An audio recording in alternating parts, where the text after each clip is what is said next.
Well, well, well. Looking at this weekend's football made me realize how excited Dallas Cowboy fans ought to be. Dak Prescott last game, I think, was November 23rd, 2024. Didn't play any in the preseason. And Dak Prescott looked like the best quarterback in the league, if not top three.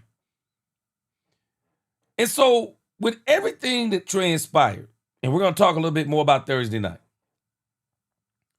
Brian Schottenheimer's debut, what grade would you give it? We're going to talk about the grade for Brian Schottenheimer's debut and why Brian Schottenheimer, I believe, had an absolutely great debut. Let's go!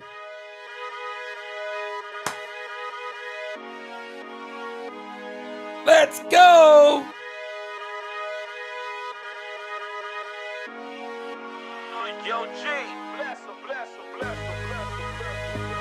Brian Schottenheimer still got a few questions.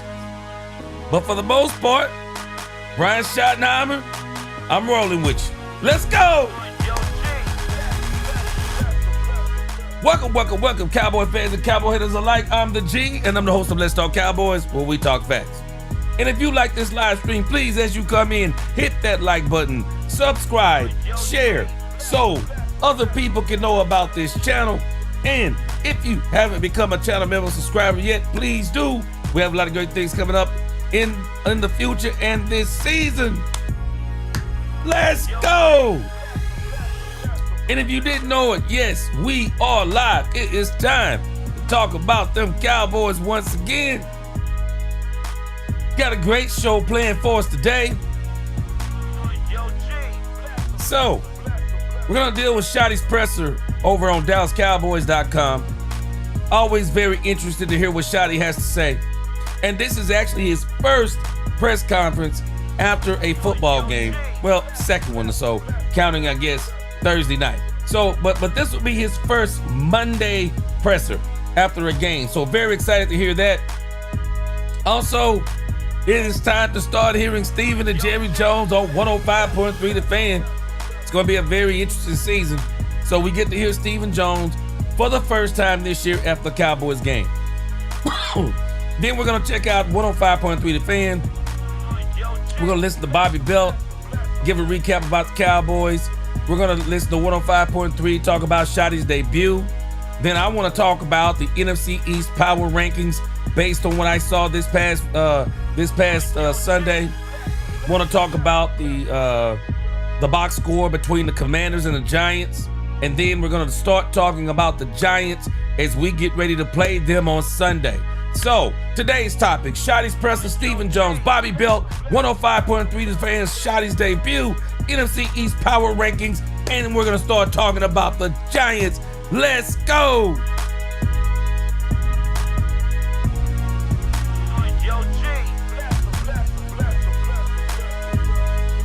All right. Let's get this roll call in and get into it. Y'all know time flies. And, of course, we have Monday Night Football tonight, so I'm pretty sure we're all going to kind of check that out. So I want to make sure I let you go right before Monday Night Football come on. Let's get this roll call. Let's go. J-Lou. J-Lou first up in this thing. What's going on? Cujo in the house. The 903. They don't know about that 903, J-Lou. The boys look very solid. Small tweaks. They look great. I loved it. We're going to talk about it, J-Lou. John Jones said, what up, G-Money? I say, it's a New Jack City. I actually went back and watched some of New Jack City this past weekend. Fell asleep on it. I'm going to try to check the rest of it without John Jones. Lord Nova, 85. He said, what up, G? You're the man. No, Lord Nova, you're the man. Appreciate you being up in here. Edward Frazier, what is going on with you? Edward Frazier said, I want to know what Sirianni whispered to Dak after the game. Man, boy, I know. Man, Dominique Pittman up in this thing. Gee, it's time to bless him with some Let's Talk Cowboys. The big Gronkowski, he says, well. Did you see Parsons get that sack during crunch time? The Green Bay up 27-6. That is while running down Goff. The second coming of Michael Vick. Man, I posted it over on X, Big Gronkowski. They are like this man ran down Michael Vick. Jared Goff was, if I tell you Jared Goff was actually jogging during that sack, it's an understatement. This dude had no clue Michael Parsons was even behind him. Just terrible. This media is terrible as it applies to this Michael Parsons thing. Derek G, up in this thing. Derek G, we better beat the Giants. Yo, G, bless him. We better beat the Giants. We're going to talk about that as we keep going this week. The Basement Boys up in this thing. Hoodie in the building. Let's go. Daniel Hill, my right-hand man up in here. Ready to talk Cowboys. What's going on? Bumpy, TY5X. Let's get this thing going. 903 again. Tap it in. Let's go. Inglewood Trojans up in this thing. That cold-blooded Cowboys fan. Ice cold cowboy up in here. What's going on? LaQueen, my sister from the beginning. Always. Good to see you, my sister. C-Bass in here. That sex guy up in here. What's going on? Let's go on. C-Bass said, I'm tired of hearing this stuff with Michael Parsons. Well, let me tell you something. I'll insert that segment. I wasn't going to do it, C-Bass, but I'll insert a little segment about Michael, but not a whole lot. I don't want to give him a whole lot. The Real Daryl, what's going on? Yes, sir. Let's get on the right track this Sunday. It's time for our first win and get Brian Schottenheimer his first win. My man Jared Thomas up in here.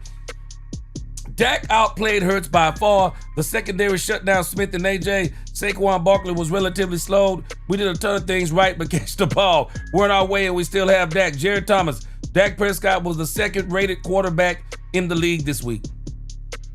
The second highest rated quarterback in the league this week. What's going on, Love's Beautiful? Let's go. Glad to say. Oh, she said she couldn't wait for the show. Yeah, let's go. Appreciate you. Hallelujah. Hallelujah. What's going on? Mike Tyree up in this thing on this Monday. Appreciate y'all rocking with me again. John Henry up in here. Cheryl Butler. What's going on? Appreciate. Oh, Cheryl Farr. Cheryl Farr. Appreciate you. She says, love your show. I see that avatar is like dead presidents, but you got the Cowboys on there. I see what you did there. David Duval, what's going on? Sub-Zero Prime up in this thing. What's going on? Blue Star Dallas TV. What's going on, Blue Star? They're delusional about this thing with Jalen Carter. I don't care what anyone says, Blue Star. It's one thing to spit near somebody, and it's another thing to spit on somebody. Man, there are people who have literally lost lives for spitting on somebody. It is crazy up in this thing, man. Dolores Betty Boop, what's going on? Marty Black Drummer, he said the Dak attack is back. Boy, yeah, they ain't gonna never let this man rest, but nevertheless, he is still one of them. I've been saying he's top 5, and and the stats are all showing he's top 5 this week. Sizzling bacon in this thing. What's going on with you? All right, let's get this thing going. Alfredo Morales, shout out to you, my brother, being up in here. Richard Simmons in this thing. What's going on? Stephen White up in here. What's going on, Stephen White? Sean Springer, what up with you? Good to see you. All right, let's get this thing going. We'll greet more people as they come in. So let's get to this thing with Brian Schottenheimer, having listened to it. Brian Schottenheimer's first press conference after a game. First press conference after game. Excited to hear what he has to say. A lot of things that happened in his debut, and I'm going to talk about those things towards the end and why this was one of the greatest debuts for Brian Schottenheimer that you ever could ask for. The only thing that we didn't get was the win. That's the only thing we didn't get. We didn't get the win. So let's get this thing going, Brian Schottenheimer. Appreciate y'all. We're going to rock with some of your comments as we go to. So let's get this thing going with old Brian Schottenheimer. First interview after the game. Let's go. Hard to do it 3 days after because you'd rather do it the day after when it's fresh. But just pointed out the things we did well, things we need to do better, and then how we're going to do that. And then take a little lunch break, which we're on now, and then do the Giants intro. So, we never change. Our process always stays the same. Is your philosophy the 24-hour rule, or is it, in this case, you had like 48 hours because you saw CD obviously he was upset about the game, he was working out. How do you try to move on? Well, the rule I abide by is the midnight rule. That's a Marty Schottenheimer rule. Midnight, and we didn't get done playing until I think after midnight. So, but his thing was always, hey, you play the game, you have till midnight to feel sorry for yourself or be excited, and then once midnight hits at 12:01, you move on to the next opponent because there's another great team coming in. You know, sitting around watching football yesterday, you know, Calvin, I mean, the league is exactly where they want to be. You know, very good football teams, very close games, and the parity is real. So I really do believe that's important. This one carries over a little bit just because of the fact that, again, the league mandates you give the guys a couple days off, so you had to touch on today. We don't shy away from having hard conversations or celebrating big wins. Like I said, the process is always the same. Brian, Todd Archer with ESPN. You guys didn't allow a sack to the Eagles. Now you're facing another pass rush that seems to be pretty good as well. How do you, when you have a young line, how do you tell them, like, hey, good job, but now get ready for these guys? It's a humbling business, man. They know that. They each week has its own challenges, Todd, and this is an incredible front coming in here. They've obviously added, you know, Abdul Carter, high draft pick, good player, but with, you know, Dexter inside and Burns and Thibodeau, and, you know, I'm a big Bobby Okereke fan. I think he's a hell of a football player, and but I was proud of the guys last game. Again, wasn't perfect, you know, but we played physical. That was the big thing that jumped off the film, even watching again with the players this morning, was how physical this football team played. And I think if we play as physical as we did the other night, we play with the discipline that we had the other night, then I think we'll feel good going into most weeks that we'll find a way to get a victory. And Let's get a couple more greetings in. I want to make a comment about this thing with the Giants. Cowboys Nation up in this thing. Cowboys Nation 600. What's going on with your nephew? Christopher Cook up in this thing. What's going on with your R-Dub? I see you. Good to see y'all up in here this afternoon. Good to see y'all. The Cowboys, when you think about the Giants, and we're going to talk about them more as the week goes on, but when you talk about the Giants' strength of their football team is their defensive line. The weakness of their football team is everything else. I mean, the New York Giants, man. I mean, unless they're going to make tremendous changes within a week. I've already got my predictions for the New York Giants, and I'll talk about them all year long, but I've already got my predictions about the New York Giants. Brian Daboll will not last the season. Brian Daboll. Do y'all realize this dude might not win a game? The New York Giants might not win a game until around week 8 or 9. And by that time, this dude is probably going to be getting his suitcases packed. I got a strange feeling they're going to try to ride with Russell Wilson for about 3 or 4 weeks.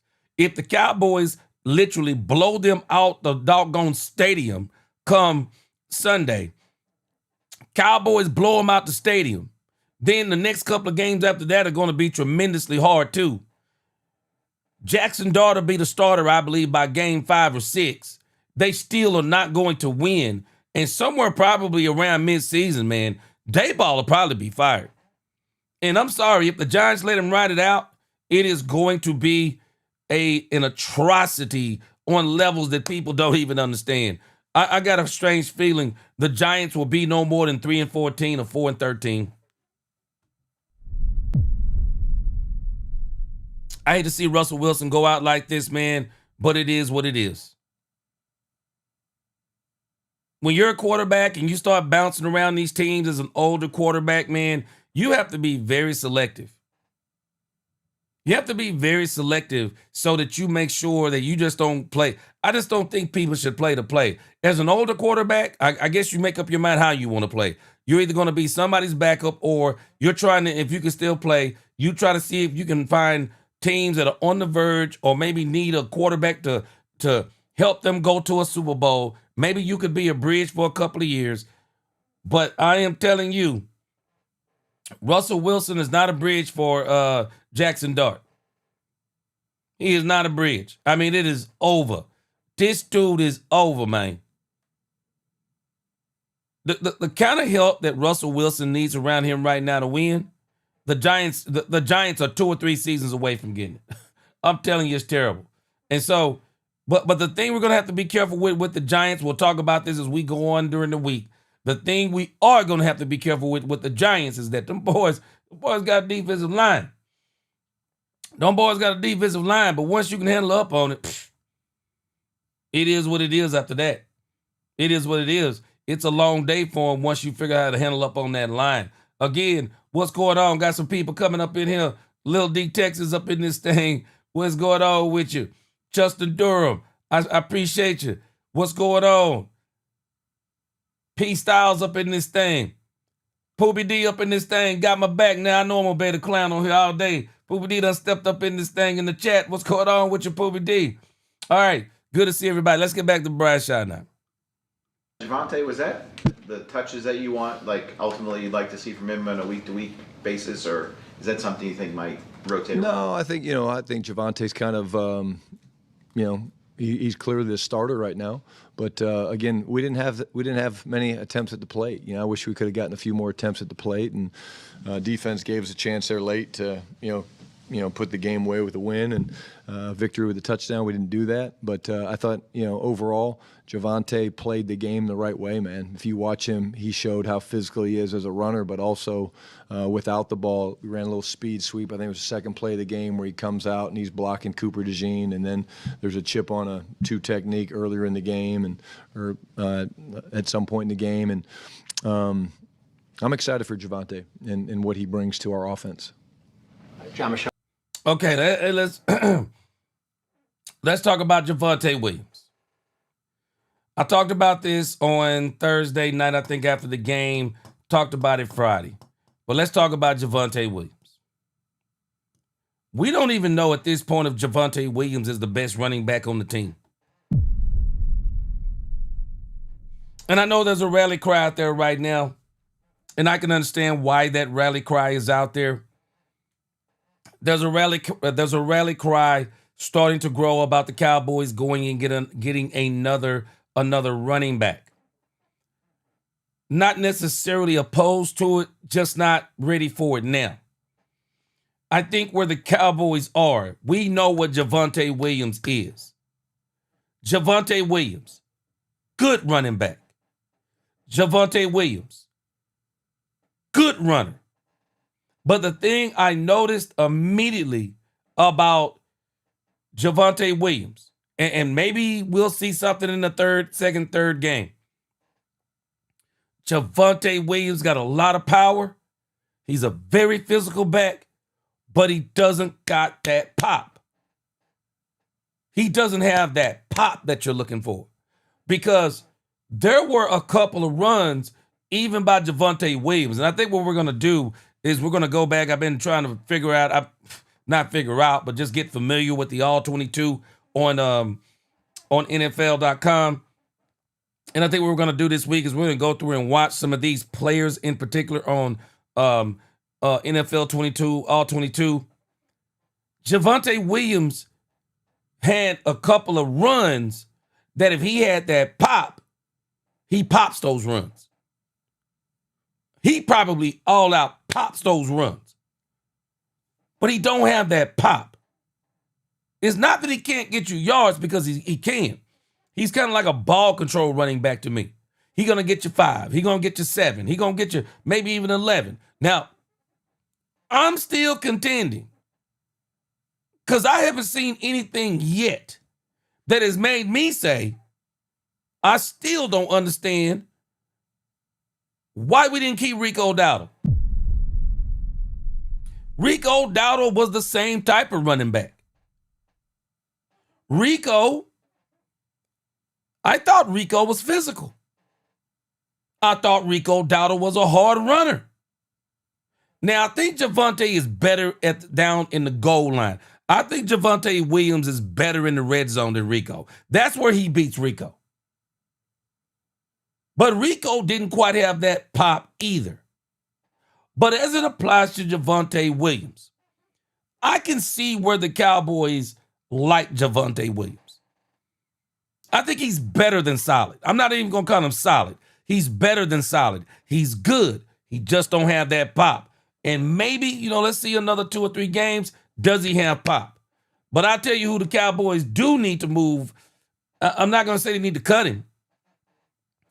But as it applies to the other 2 running backs, I'm very interested before we really start making the charge towards, okay, maybe we should go and try to get another running back. I'm interested to see. I got to see Jaden Blue. I have to see Jaden Blue. I do believe Brian Schottenheimer is going to say something about Jaden Blue, but I got to see Jaden Blue. I'm telling us Jaden Blue has that pop. I'm not sure what's going on, but Jaden Blue has that pop. Undoubtedly, he has that pop. I want to see if he has that pop on the pro level. But from the college level, he had some opportunities. But the one thing that is undeniable, he got speed and he's got that pop. I also want to see what Phil Maffa looks like. Because I'm telling you right now, I'm ready to turn this thing over to Jaden Blue and the Phil Mafia. I am. I'm ready to turn it over. Let Javonte Williams kind of stay in there and, wherever you need him. I think, like I said, very solid running back, very good running back. I think you can use him in certain passing situations and do things with him. But again, he don't have that pop. This team is too good. Just looking at what they look like against Philly, they are too good to not have that pop. But again, I'm not sure. I'm not really sure. I told y'all this. Brian Schottenheimer's personnel dictates how he calls plays. And right now, I'm telling you, Brian Schottenheimer is like a kid in a candy store when it comes to Dak Prescott. He's just like Kellen Moore was. Y'all better understand me when I tell y'all, go check Kellen Moore's stats. Kellen Moore hasn't looked the same since Dak Prescott. Kellen Moore hasn't looked the same since Dak Prescott. Kellen Moore quickly realized he could do everything with Dak Prescott. Everything, every single throw, every single play. Somebody that could read pre-snap. Somebody that could read post-snap. Somebody that if you want to let him get loose, he can kind of get loose on you and run your 2-minute offense and make you look like an absolute genius. Having Dak Prescott, people don't understand. Once a coach gets Dak Prescott, regardless of what anyone says, that coach realizes and go, man, this dude here this dude can make every throw. This dude is a football savant. This dude can do so many things if we can just get him to pieces and create the situation. I'm telling you. Brian Schottenheimer himself is realizing, man, we got a top 5 quarterback here. We have a top 5 quarterback here, man. We got a top 5 quarterback. We got a top 3 wide receiver. We got another wide receiver that's probably somewhere close to top 5 in George Pickens. We got Jake Ferguson if he'll catch the doggone ball. We got an offensive line. The team is predicated towards throwing the ball. But we still need a running back with that pop because that will make this thing that much more dangerous. Javonte Williams, again, very good running back, just don't have that pop. Physical running back, don't have that pop. Let me read a couple of comments here, then we're going to get back to Brian Schottenheimer.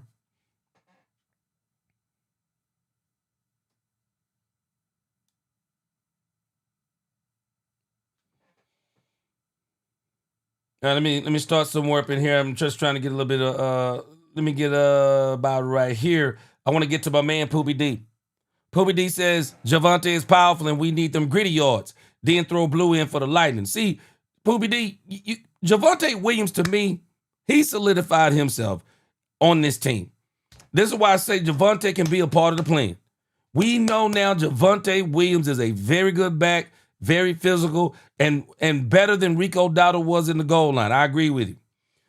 Now we need to see what Jaden Blue is. Miles Sanders, for me, I'm already out on him. I mean, that was a very crucial fumble. Who knows? Maybe he comes back this coming week and maybe he looks 10 times better. But I do think right now I would love for the Cowboys to give Jaden Blue a shot. I want to see what that speed is. Can you get him on the outside? Can you get him between the tackles? Can you get him to do, can you get him in the game maybe with some kind of, with some sweeps, some screens? Let's see what he does in the open field. But I do think you need a running back with that pop. Sean Springer mentioned Brees Hall looked really good, but the Jets ain't trading him now. I don't think so either. Just like the Atlanta Falcons, I don't think they're trading Bijan Robinson. And I'll be honest with you, if I'm the Dallas Cowboys, I am not trading a first-round draft pick. I'm not trading a first-round draft pick for Bijan Robinson. I'm not doing it. I don't care if that doggone draft pick is number 32 right now. I don't care. And I don't think, contrary to what people believe, just keep watching. This game has a way of surprising you.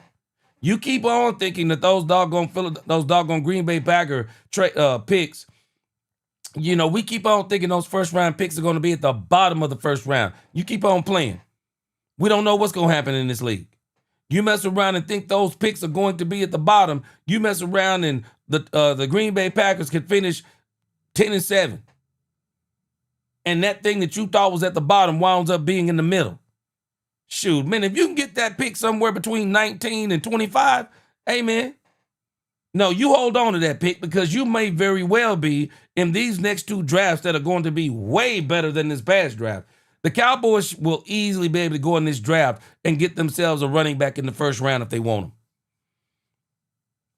They will easily be able to go in this draft and get a running back in the first round if they want him. But I'm saying, first, the Cowboys need to determine what they have. And before we run out and start reacting and acting all hastily, first, let's see what Jaden Blue is, and let's see what Phil Moffitt is, and then see how this thing works out. That's kind of where I am. I don't want the Cowboys to do anything with those draft picks yet. It's amazing how people are so quick. Boy, they so ready to spend the doggone money. Man, hold on. Sometimes, man, my mom used to tell me when I was a kid, that money burning in your pocket, ain't it?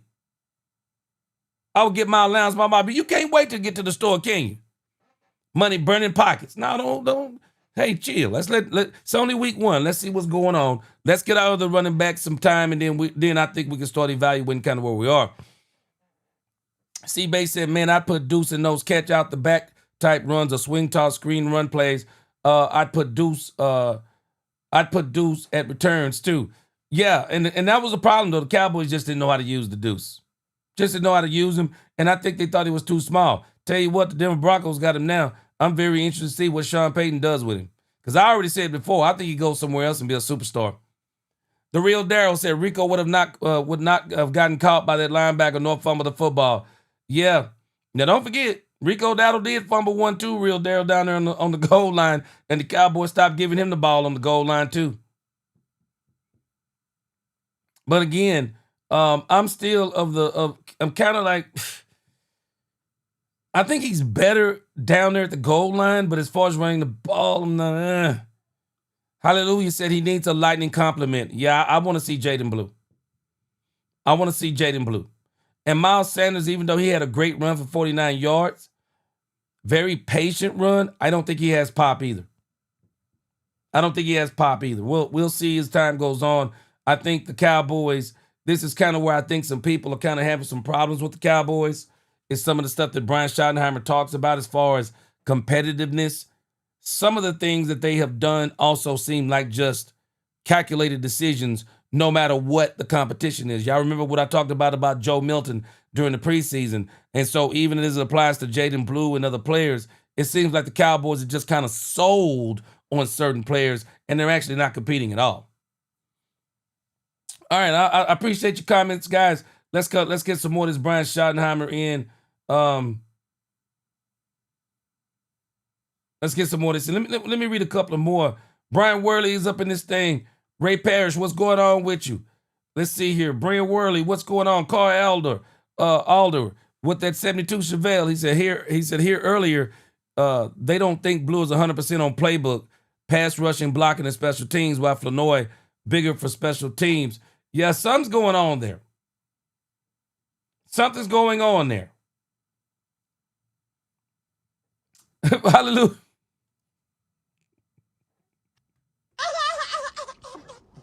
Hallelujah. Hallelujah, you gotta be rolling.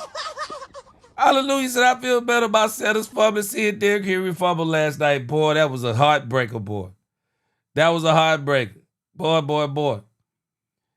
Kippy, what's going on? Kippy Gordon, he said, we don't need a running back, G. We need a defensive tackle and a safety. Well, they all played pretty good this week. Defensive tackle, man, we only gave up 2.8 yards. Man, going back and watching the film, I mean, everybody's been going back, and I mean, man, Baldinger was all on this thing. Boy, he was like, gosh, man, Cowboys in the middle look great. I didn't see anything happen at the safety position. Our secondary looked great. It's not like they completed anything except one big pass to Elam. But as far as the running back thing go, I do think we need to kind of, let's see what we look like. We have the Giants coming up. We should be able to win against the Giants. We got the Bears coming up. The Bears are still a team, I think, that's kind of finding themselves. So I think we're going to be okay against the Bears. I think our first big test, well, second test, Philly was a test, but without Jalen Carter, it wasn't as big of a test. I think our next big test is going to be the Green Bay Packers with Michael Parsons. With the Athletic, on the outside going into that game, it was kind of tough to know what you guys would be because of the new pieces, new coaching staff, not doing much in the preseason with a lot of those guys. Was there anything when you watched the film that maybe exceeded your expectations? I wouldn't say exceeded our expectations, John. I mean, you know, we're a very confident group. I'm confident in the guys that we have in that locker room. I do think the physicality jumps off, but I'll also speak to the discipline. I mean, to go into that environment, it was loud. It was, as it should be, opening night of the NFL regular season 2025. And, you know, our guys played discipline. We had the one pre-snap penalty, which is more on us as coaches with the 12 men on the field. And, again, when you do that, if you have that type of discipline, you play with that type of physical standard of football, and then, you know, you carry that into not beating yourselves. You know, we didn't really beat ourselves much. We didn't have a lot of penalties and a lot of self-inflicted wounds. You know, the one turnover that cost us certainly, but the first thing that jumps out would be the physicality. And then how'd you come out of the game health-wise? Pretty good, pretty clean. You know, for a physical game like that, like I just talked about the physicality, I think we should be in pretty good shape. I'll get an update here. We'll know a lot more come Wednesday. Nick Harris, for Star Telegram. Brian Daniels said yesterday after the Giants game that he wasn't necessarily committing to Russell Wilson as a starter. As far as prepping for two quarterbacks during the week, what does that look like for you guys? And is there much of a challenge that goes into that?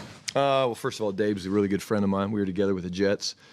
He's never going to give you guys much. He's smart. He's been around Bill, Coach Belichick. But, again, you know, we've obviously, I know Russ very well.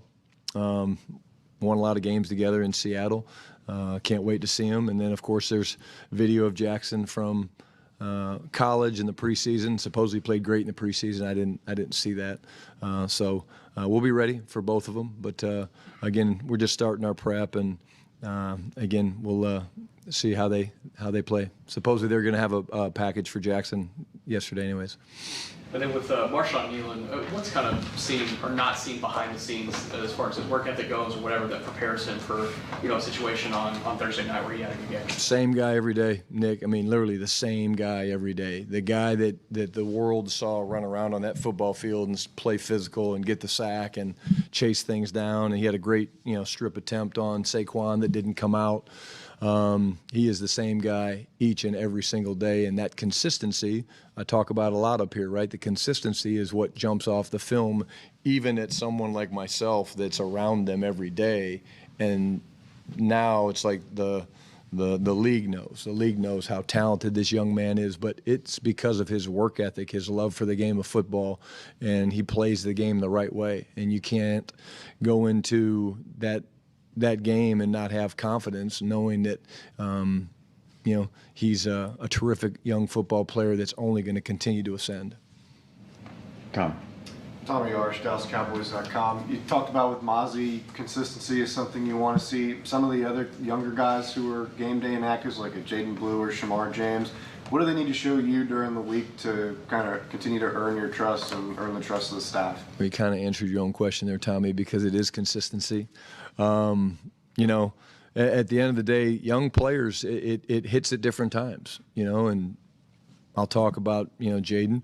He's extremely talented. I mean, he really is talented, but there's a way you have to perform, especially with a mantra of compete every day. I mean, if you're not putting it out there and you're not doing right every day, and if you take a step back on a Thursday, maybe he did great on Wednesday and on Thursday, I'm not saying he did, but that's going to get noticed. And this is an incredibly talented roster, and you have to earn your chance to get out there. It's not because I was the first overall pick of the draft or whatever it is. Like, there's got to be consistency, and I will speak to a guy like Tyler Booker. He's not been perfect. He didn't play perfect, but Tyler Booker has been very, very consistent. You know each and every day what you're going to get from Tyler Booker, and I think some of the young guys that were inactive, we've had those hard conversations with them. They understand where they need to go, and I have no question that they will respond to that. Will that be this week? I don't know. We'll see. But the cool thing for them is they can determine that. And they might have a great week of practice, but because of numbers, they could be still inactive, or they could have a average week and we end up needing them to step up because of different things that happen. But consistency is clearly the thing that we're always looking for with young players. I'm struggling with the Miles Sanders thing. I'm rolling with Shotty, but I'm struggling. I'm struggling with Miles Sanders. And the reason why I'm struggling with Miles Sanders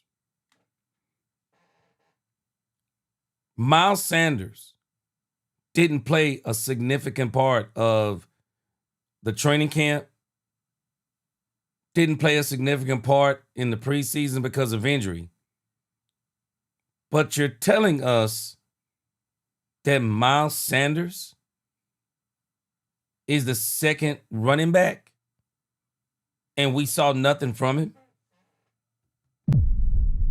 Now that, to me, you got to make that make sense. I'm struggling with that part right there. Now, I don't know what they're seeing from Jaden Blue. I don't know what they're seeing or what they're not seeing. I don't know what it is. This thing with Jaden Blue, it's a mystery to me. And like he said, he said, well, I'm not saying he's been inconsistent. Well, you just said he's inconsistent. Because what other reason would you have Miles Sanders starting over him? I'm struggling with the Miles Sanders thing. Something is missing there. I got to know what it is, because I can't fathom Miles Sanders. I can't fathom having him over a talent as Jaden Blue. I can't fathom it. I'm just man, you know what? I could understand this if we just knew clearly that Miles Sanders is out there outworking this dude. But where did he outwork him? I mean, really, where did he outwork him? Miles Sanders seems to be the second running back based on seniority. It's the only thing that makes sense to me. He didn't. I just don't see it. I don't see what he showed. I don't see it. I don't. So we'll see going forward. I want to see if he plays this week. I really do. What's going on, Justin Bradley? Bruce S. What's going on? Prince Pierre, America's Game Show. What's going on? Prince, something going on, man. Prince Pierre said Blue must not be good on pass protection. Man, something is wrong, though, because I don't care about pass protection, really. I mean, we got Javonte Williams for that. I want them to put this dude in when they're ready to run the ball. When they're ready to run the ball, I don't want no pass blocking. Put this dude in, Prince, when you're ready to run the ball. That's what I'm ready to see. I'm struggling on this Jaden Blue thing. And I wouldn't be struggling so hard if we had seen Miles Sanders all through training camp. No, he was hurt. Not only was he hurt during training camp, of course he was hurt, didn't see him preseason. I don't understand, how do you justify saying that that Jaden Blue is inconsistent? So maybe you're seeing something in practice, but I can't continue. I can't continue to go with Miles Sanders. And again, The Cowboys, to me, some of this stuff, they seem like they got a plan. So I'm not going to be surprised if Miles Sanders gets another opportunity this week.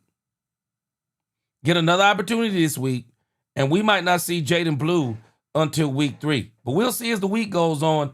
But I'm not, man, I'm struggling with the Miles Sanders thing. I get Javonte Williams, but I am struggling with this thing with Miles Sanders. I'm struggling with that, man. Struggling. But y'all tell me what you think on it, man. But I'm struggling. Well, I'll tell you this. Carolina Cowboys said Leofau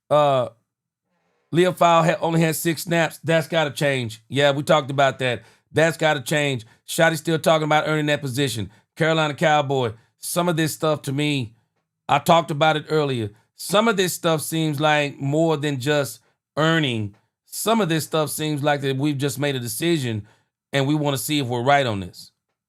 Yeah, Maurice Leofau, yeah, I'm not understanding that one either. Tony Cypher says Shotty's evaluating these young players and making them earn their snaps. Sure, they can run, but can they protect Dak on the blitz? Can they run the correct route out of the backfield? Tony Cyphers, I can agree with you and I can get with you on that. I guess my only problem is, but where did Miles Sanders earn it? Where did Miles Sanders earn it? I'm just struggling with that. Where did Miles Sanders earn it? This dude wasn't even out there. Where did he earn it? I want to see. I'm just struggling with it. And again, I don't care about him pass blocking. I'm just being honest with you with Jaden Blue. I don't care about his pass blocking because I'm not putting him out there on a play where he needs to pass block. When I got a dude that fast, when I got a dude that got that pop, I don't care. I don't care about him pass blocking. I want him to get out there and pop some runs. When I put him out there, he's running. Point blank range, he's running. I don't care about pass blocking. If I put him out there, I'm gonna have him out there as a decoy. I'm gonna do play action. Let him get out of the backfield for a pass. I'm doing all kinds of things with this dude. I'm sorry, I'd put in Hunter Lipke as a fullback if I had to with this dude and let him run the ball. But he's got that pop. I want to see him. I want to see if they can get him out there. I want to see if they can get him out there and see what he has. But again, hey,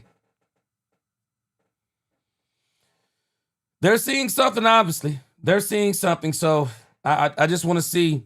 I just want to see what it is. But again, we're playing the Giants. Cowboys are probably going to give Miles Sanders another opportunity against the Giants. See what he looks like against the Giants. And then you might not see Jaden Blue until around game 3 or 4. Miss Matrix in the crib. What's going on? Welcome to the congregation, Miss Matrix, tonight. What's going on? So that's kind of where I am. Professor X, yes, sir. I love this coach, too. I think Shotty's doing a lot of things right. But I do question some of the competitive stuff because I'm struggling with Miles Sanders. Prince Pierre, he said, cut Miles Sanders now. he said you can't trust him. Shoo, man. Justin Bradley, I'm struggling. He's not consistent at practice. So it's almost like he gave you a scenario, isn't it?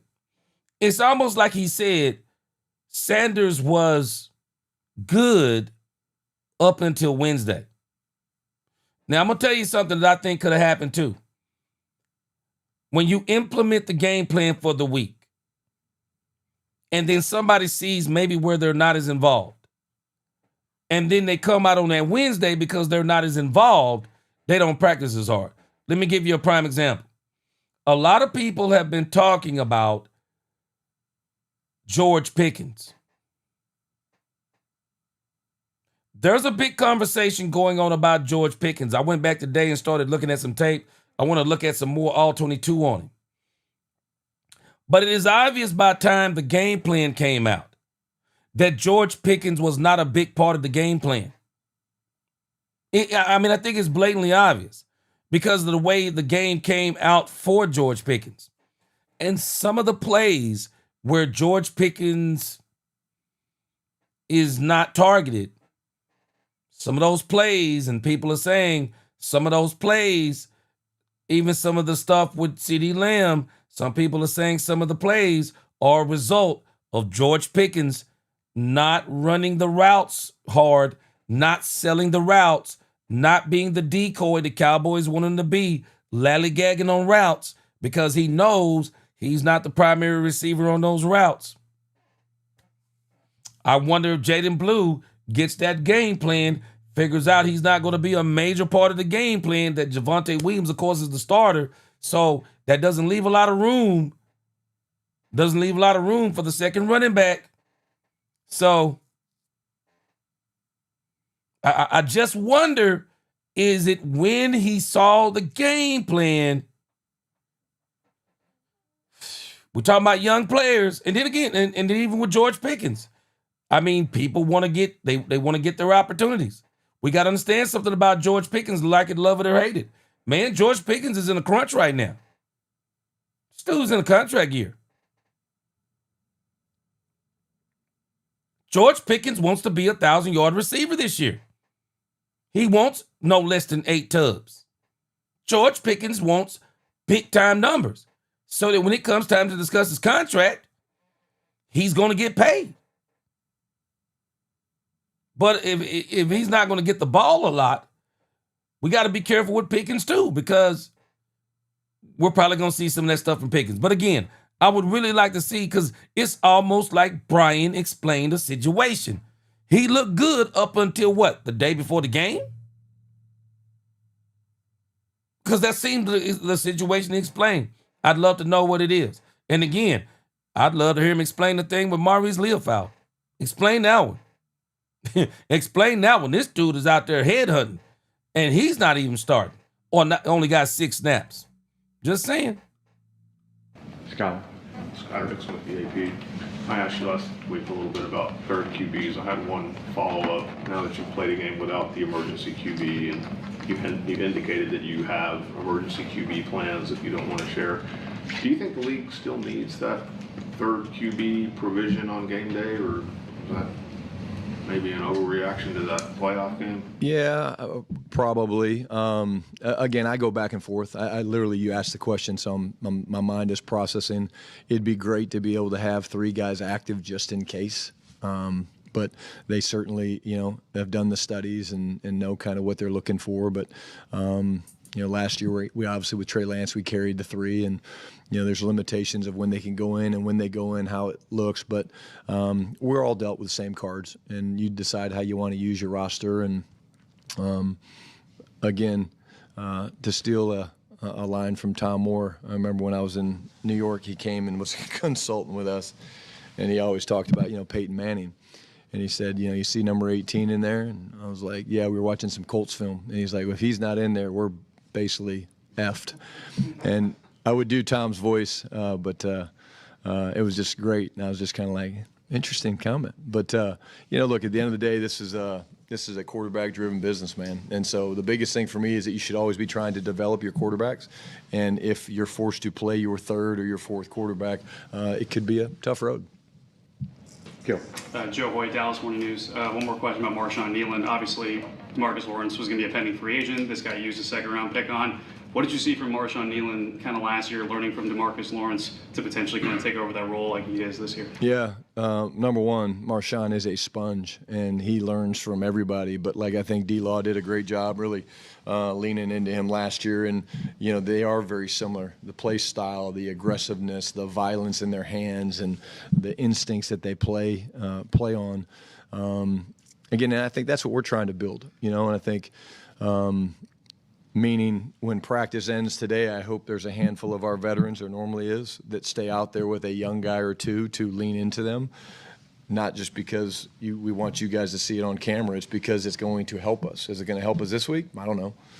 But it sure as hell is going to help us 3, 4, 5, 6, 7 weeks down the line. And so we have the right type of culture. And when you have your veteran players, again, going back, staying out there and spending time with your young players, I think that's a huge advantage. And, I've seen it with multiple of our vets.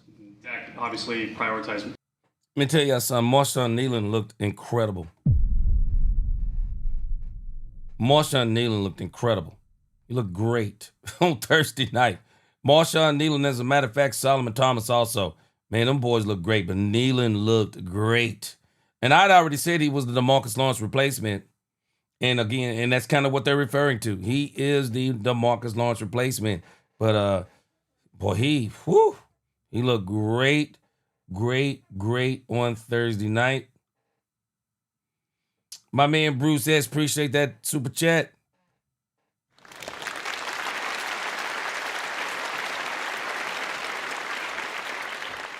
Bruce S., I'm gonna make it. I could almost make an argument.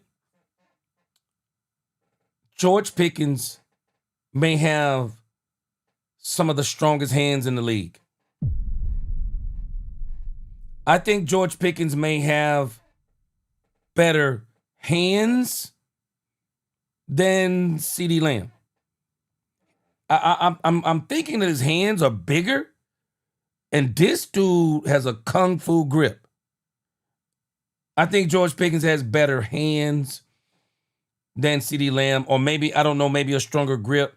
I don't think he's a better receiver overall, but I think he may have better hands. He may have better hands than CeeDee Lamb. And I do think this is probably going to be the game. They're going to get this dude involved. April Showers said maybe it was smoke to the lazy narrative.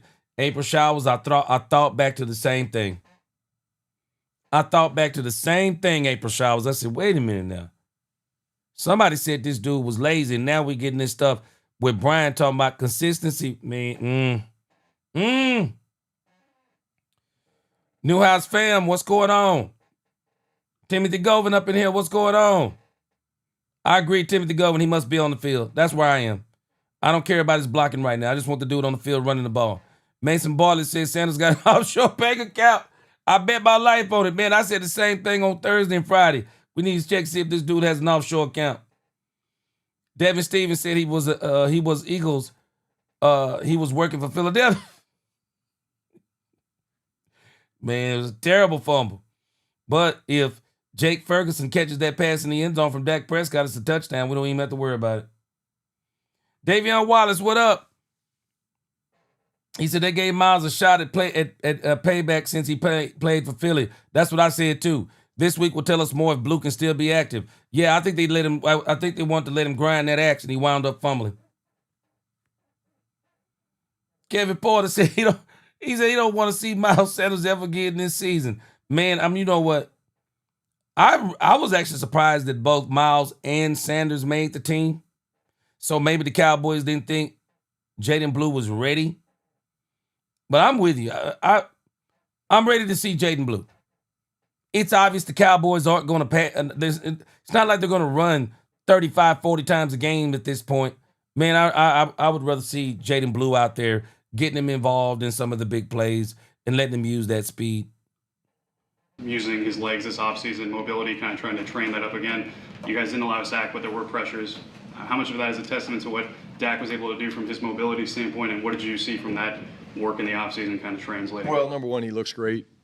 Just physically, he looks great. But pass protections, it incorporates everybody. It incorporates the receivers getting open. It incorporates him making good decisions. It's obviously the pass protection unit as a whole. It's the running back. So it's really not just one thing. But that's a very, very good front that we played, and they've got the ability to affect passers, and I think for the most part we did a really, really good job of going through our progressions, getting the ball out of our hand. But when he had to move, he moved, and he moved well. Garrett Podell, CBS Sports. Brian, George Pickens, he had 4 targets in the last game. Was that a game plan thing, or is that more Dak's first game back and he's just really excited to throw 13 to CeeDee Lamb? No, again, each week's going to be different. Garrett, George is an incredible player. They did cloud to him quite a bit, but Each week's going to be different, and you never go in and say, okay, hey, well, you get 13 or 14 this week, and you get 4. Like, we never do that. Really, the ball kind of goes, certain spots. Looking back at the film, even watching with Dak a little bit ago, there was 1 or 2 potential possibilities where the ball should have gone to George. And the cool thing about George is, like I said, he was so into the game. He affects the game in a good way. And I never felt one time like he was pressing, which is a great thing. What is the conversation like, entering this week, new player like him, contract year, wide receiver where they kind of have to ask for the ball? What's that like, you, the play caller, going to a receiver like that and talking after a week where it's only that kind of number? Well, it's funny, and I didn't have it with George. I should have probably had it with George, but I showed CD before the game all of his targets. So on the back of your call sheet, you've got to get the ball to certain people. And it was like this. Okay, CD, look at all your targets.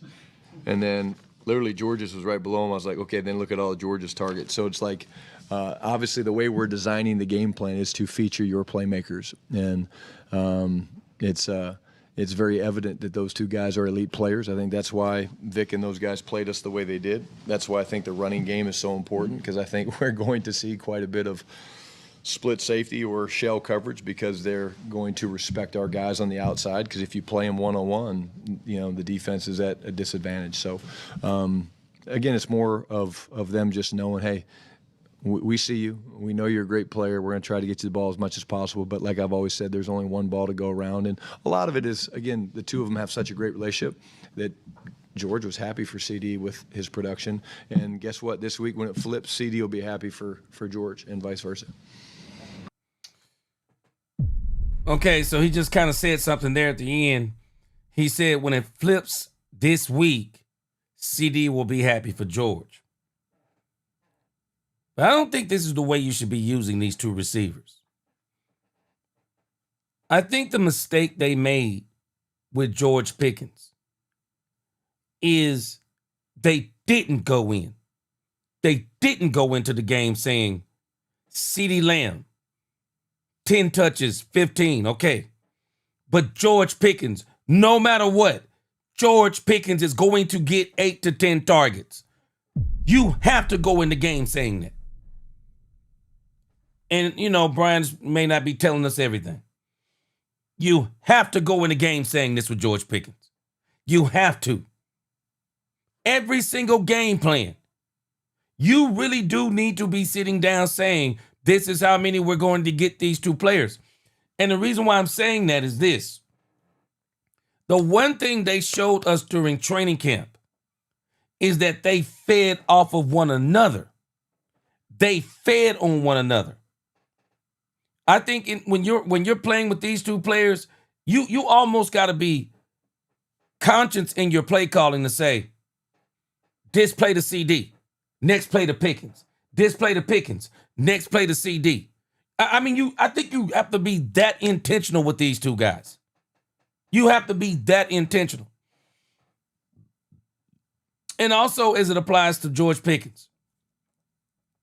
I know the Cowboys want to use him in chunk yardage. It's obvious. They want to use him in chunk yardage. And like he said, they're playing cloud coverage on George Pickens in particular. But if you know this is how they want to play him, then you play him different. Okay, cornerback gonna stay. Cornerback, he gonna backpedal another. He gonna stand off 8 yards, and then he's gonna backpedal another 5 yards. The moment George Pickens even starts to run, well, you hit him on 5 yards. Hit him on 5 yards. Get him on dig routes. Get him on comeback routes. Get him on 7-yard out routes. You make them come up. You make them come out of that coverage, but you make it your business. We're getting the ball to George Pickens, period. I don't care if it's a 2-yard pass. We're getting the ball to George Pickens. We want his head in the game. We want to be intentional about the way that we're using him. Get some of the pressure off of CeeDee Lamb. Don't go to CeeDee Lamb 18 times in a game. Don't do it. Unless you're not running the ball. Don't go to CeeDee Lamb 18 times in a game and only go to George Pickens 5 or 6 times. It's a recipe for disaster. It's a recipe for disaster. I'm telling us every which way from Sunday. And you do.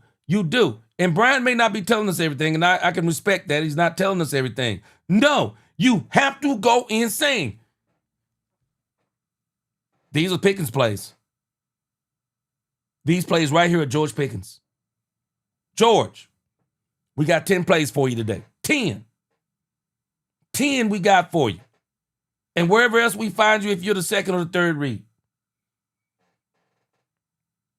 Because we have to understand the kind of receiver CeeDee Lamb is.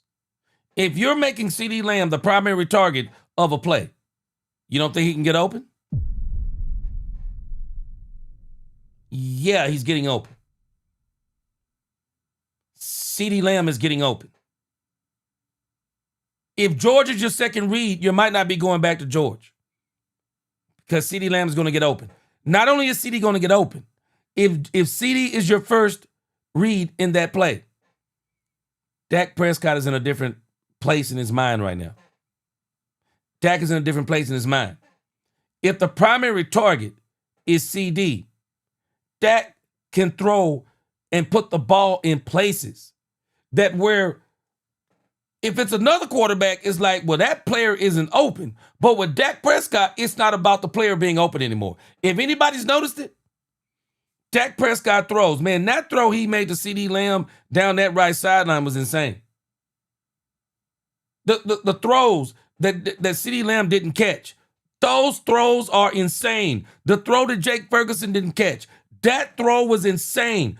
Dak Prescott thread the needle on those throws and throwing passes that other quarterbacks right now, especially younger ones, they're not going to throw those. And even if they do, they're not putting where Dak put those. So if CD is your primary receiver, you got to be careful because even if he's not open, Dak says, I can still get it to him. We got to be intentional with George Pickens right now because Dak Prescott isn't even used to throwing to George Pickens. He's used to throwing to CeeDee Lamb like the back of his hand. We got to be intentional. I think they'll be intentional. You know, I don't think Brian wants to reveal his hand. I understand what Brian is doing.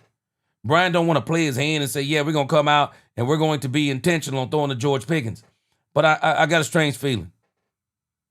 This game playing this week, George Pickens. You've got to get this ball to George Pickens. Don't force it, but you got to get it to him. Short, intermediate, long. But if I'm the Cowboys, I would really be focusing on short passes with George Pickens starting out. Teams are already telling you what they're going to do to him. They're telling you, they're telegraphing how they're going to play him. So what do? If they're going to do that stuff? Get him on some crossing routes. Get him on some pick plays. Get him on some shorter routes. You do things to make them come up out of that coverage on George Pickens. Because if you're going to allow them to play that coverage all day, they're going to play it. I could go on and on. We'll talk more about George Pickens later on. But I'm telling us, the Cowboys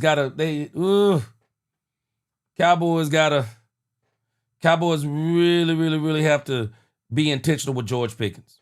And I think they know that too. And I think this is probably more gamesmanship than it is anything else. Christy Scales, Cowboys Radio on 105.3 The Fan. I want to go back to quarterback for just a moment and your knowledge of Russell Wilson, even after all these years and he's not surrounded by what he used to be. What is it that you most appreciate about his game? Oh, man, that's a great question. It's probably a long answer.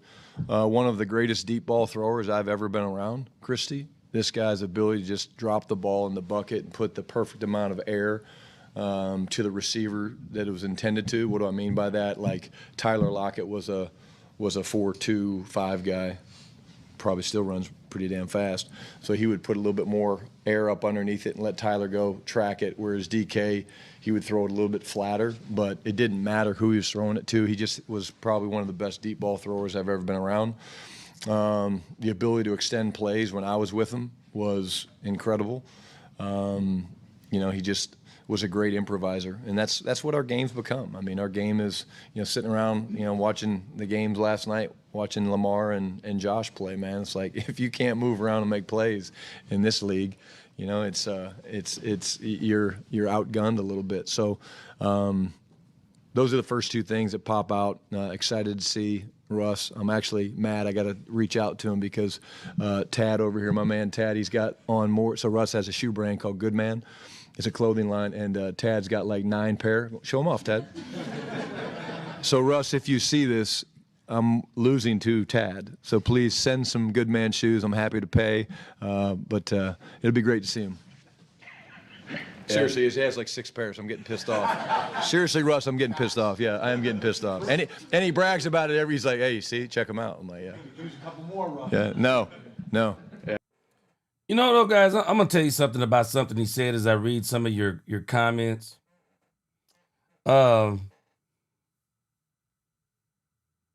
You know, he talked about the game last night. And he talked about being able to move around. But that's really an anomaly.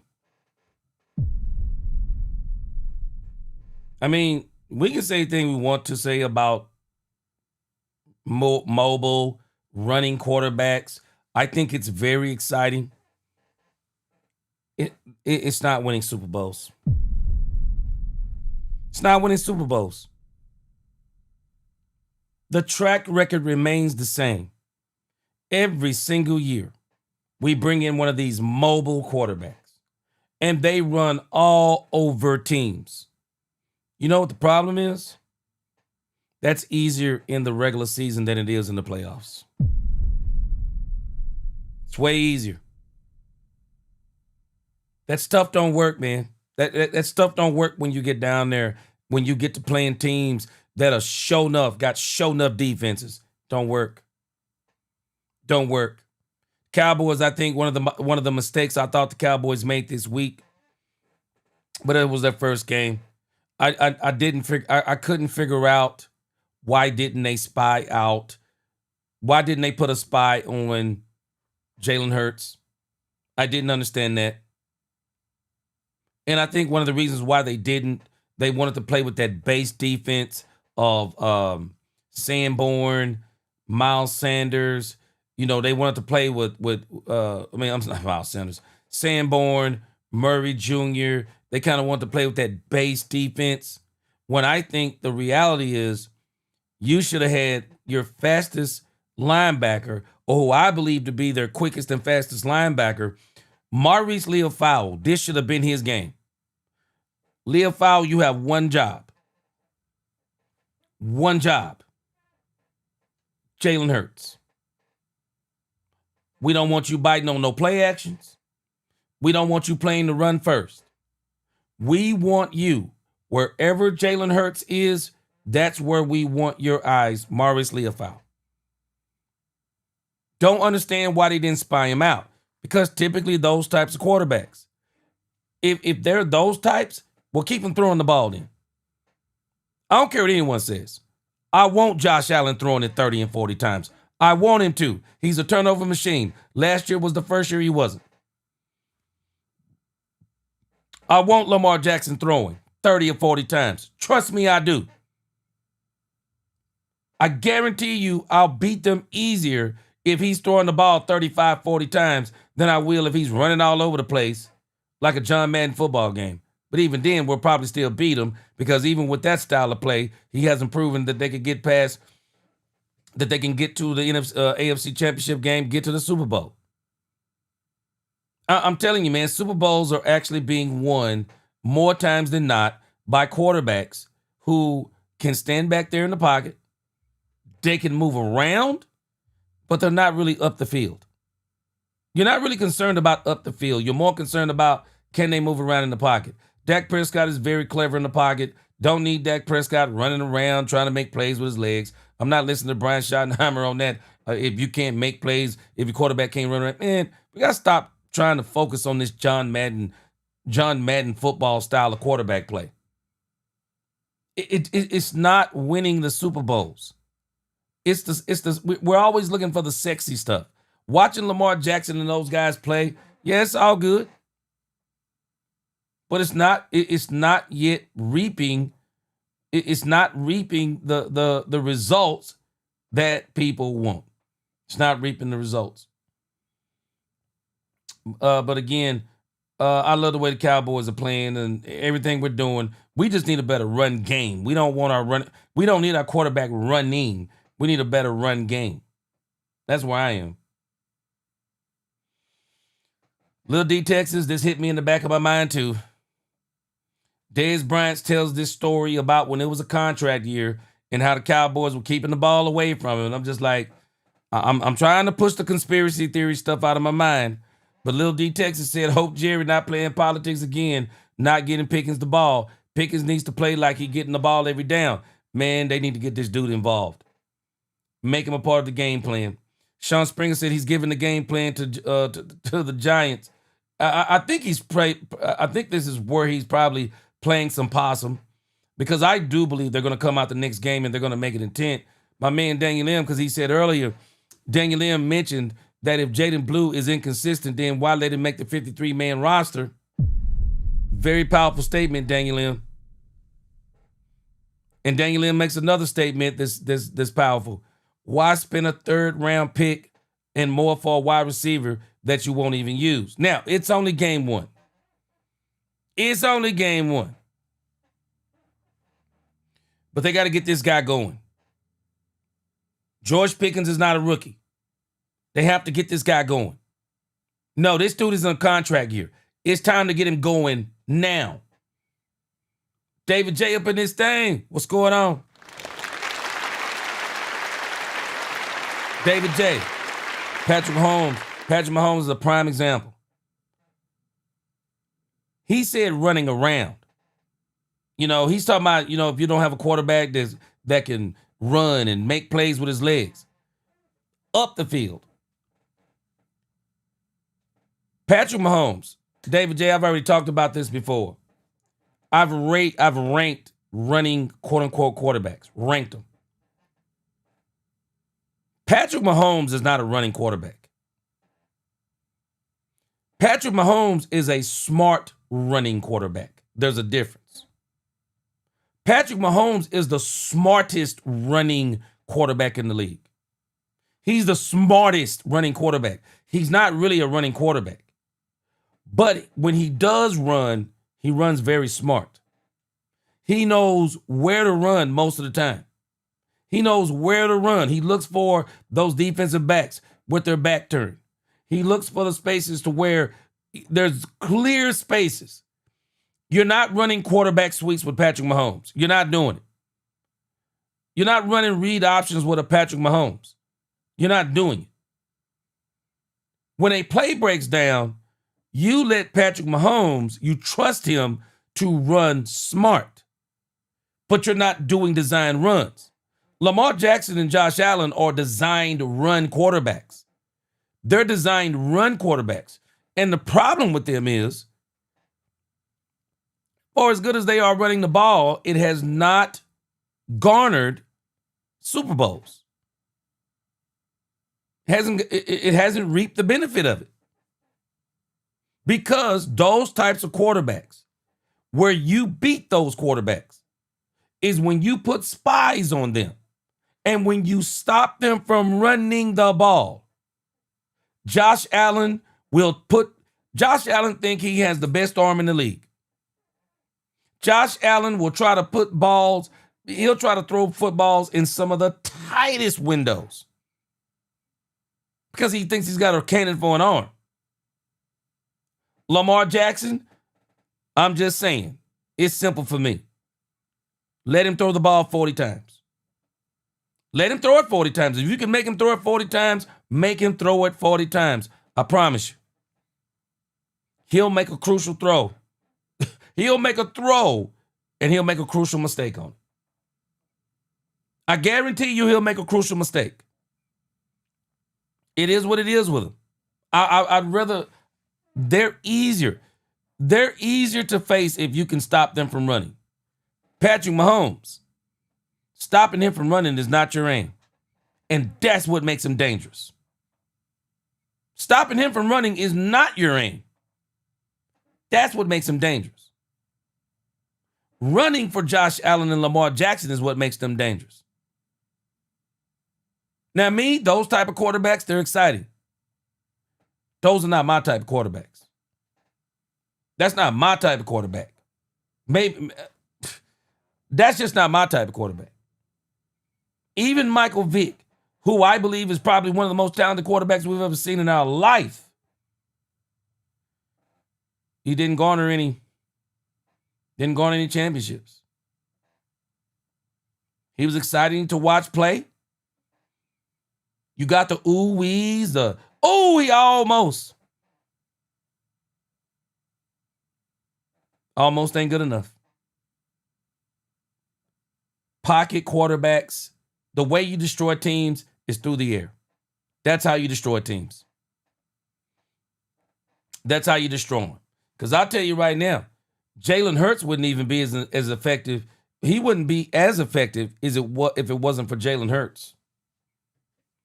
He wouldn't be as effective without Jalen Hurts. Jalen Hurts makes him lethal. Because you gotta try to stop both of them. That becomes a problem for them. But I don't think you have to do all the running around. I mean, because like I said, watching Josh Allen and Lamar Jackson, to me, it's almost like a yawn. Because I already know what I'm going to get from both of them. I know I'm going to get some big runs. I know I'm going to get some few big throws. I know I'm going to get a high-scoring game. And both of them are going to find a way to let you down in the end. That's where I am on. But again,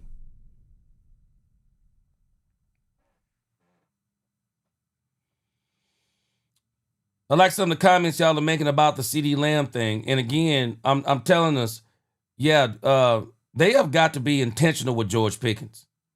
They have got to be intentional with this dude. You actually can't go into a game saying, whoever gets the ball, no, don't go in there saying whoever gets it gets it. You tell George Pickens to his face, hey, bro, you're a big part of the game plan this week. We got 10 plays going to you. And on the plays where we're not going to you, we need you to run your routes hard. We need you to be the decoy. If need be, we need you to clear out space, take 2 guys with you. But if you're open, we're hitting you. If you're open, we're hitting you. But we're not just gonna have you with them dumb plays either. We got 10 of them for you. We got 10 of you. But again, I think Brian is understanding this too. I don't think he wants to telegraph the whole game plan. I don't think he wants to telegraph the game plan to the New York Giants. But Poobie D said Pickens with 2 tubs Sunday. I think so too. I think so too. I will not be surprised they come out and they be very intentional with George Pickens. I will not be surprised. And I think in doing that, I think you're going to really help CeeDee Lamb to feed off of George Pickens even more. And CeeDee will be even better for you. Ty Howard said, yeah, let your opponent know you have multiple weapons, and George Pickens is a major factor. I'm telling you, I would have done that this Sunday. I'd have put Philadelphia on notice. We know about CD. I'm putting Philadelphia on notice on Thursday. I would have put them on notice. D said, I may have a dumb coach brain, but doesn't the defense dictate where the ball goes? He said, I feel like having scripts to go to certain players really doesn't seem right beyond a screen or intentional plays. Well, you can dictate to the defense also, D's. And the reason why I say this is it was very clear. It was very clear. Brian already said it.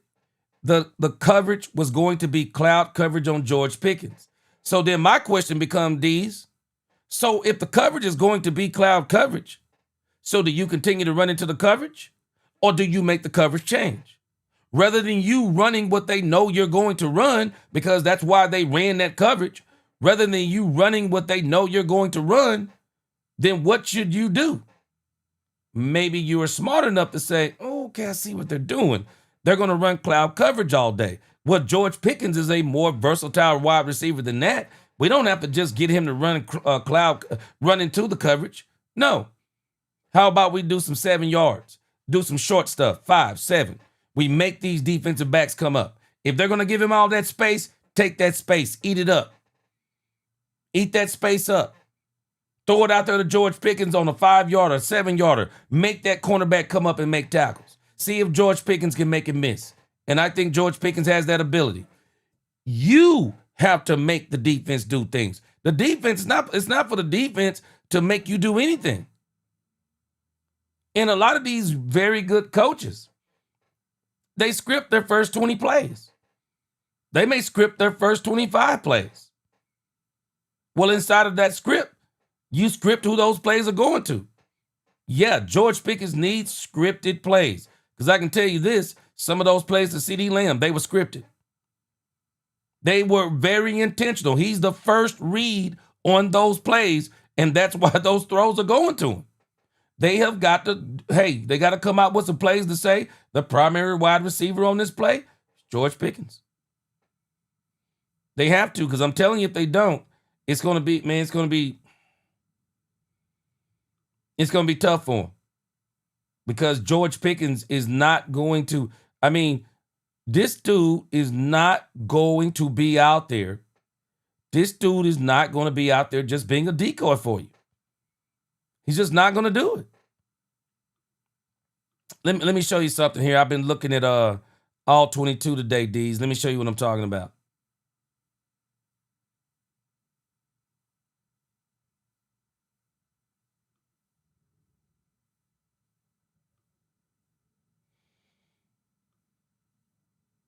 Let me see if I can show you on this play right here. Move this over.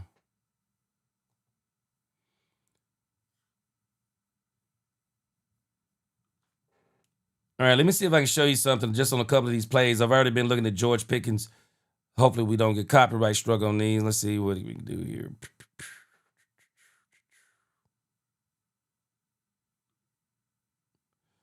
All right.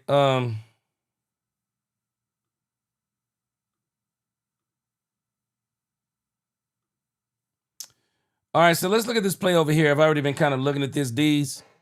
So this is George Pickens lined up over here to the right. You see, lined up on the left. And when this coverage begins to develop, because this is the play right here. This is the play right here where CeeDee Lamb runs out and Dak Prescott's going to make that great throw. Hold on a second.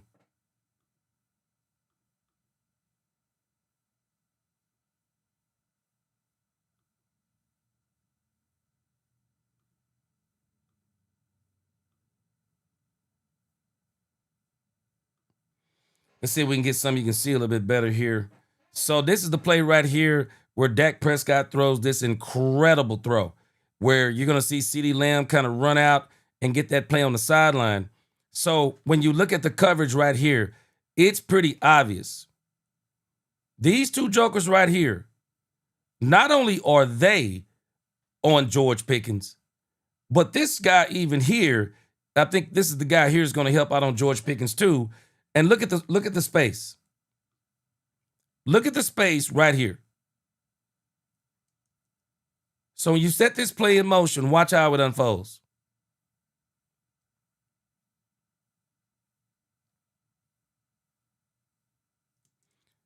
So you can automatically see, let me see if I can go back a little bit. You can automatically see that they've made a concerted, they've made a business decision. This guy, he's going to be on Pickens. This guy, he going to be on Pickens. This guy, he going to be on Pickens. So whatever you're doing here, so if you know this is how they're playing, and this guy's going to give this kind of space, don't relegate Pickens to these types of routes only to where he's running into the coverage. Well, how about you get him some outs? Make this guy come up and play that. Make him come up and play it. And even if you fake the out and then get the up, you're going to beat this guy. These cornerbacks couldn't handle George Pickens nor CeeDee Lamb. You can get Dak to make that. You can get Dak to make that throw in that space up in here. But if you look at how they were running George Pickens, I've been kind of looking at this. I started looking at it this morning. They're literally running this dude. And look at how he's running the route. Tell me that George Pickens was running that route hard. Y'all tell me. Tell me George Pickens was running this route hard. Tell me if he's running that route hard. He's not running that route hard at all. Because I think one of the things that happened with George Pickens is George Pickens pretty much knew that the Cowboys were not going to be using him on certain plays. He's not running the routes hard because they're not getting him involved. And again, when you're talking about the Cowboys, when you're talking about running your offense, you have got to get this dude involved. Because you can go back and look at play after play after play, and you can see where kind of how they're running George Pickens. Let me see if I can find another play. You can just see in play after play, it's like they act like this dude's a one-trick pony. Let's see here.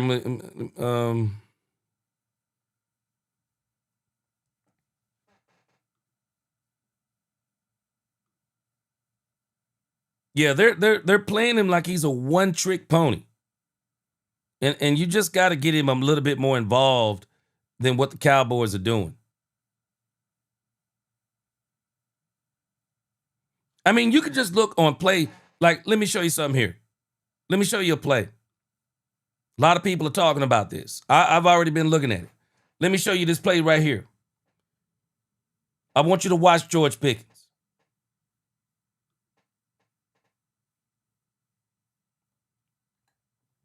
We have a play right here. George Pickens is going to go inside. I want you to watch how George Pickens, at the point of attack to where he could have made a block, George Pickens doesn't even make the block. Watch this.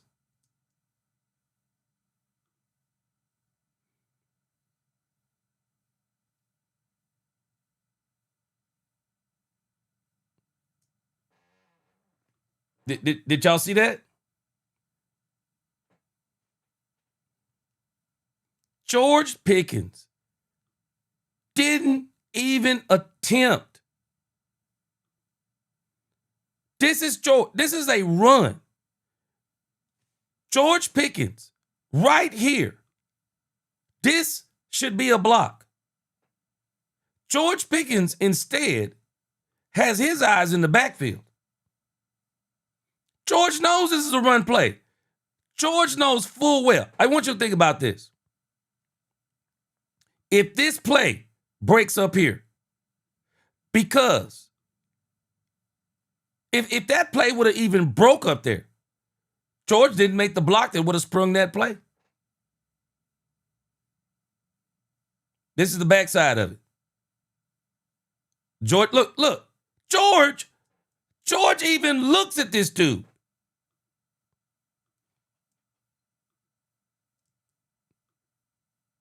George Pickens actually looks at this guy. Look at his head. His head is looking at the safety. He's supposed to, if this run breaks through, or if there's a cutback, or if it breaks through, this run is designed to come up in here. And if George, explain it. That has to be his man right there. I know if I'm seeing this, George is looking right at the guy. They're going to have to be intentional on getting this guy involved. Or if not, he's going to continue to make these kinds of decisions. This is what's called, in the infamous words of Deion Sanders, this is a business decision. This is a business decision. And I'm sorry, it is what it is.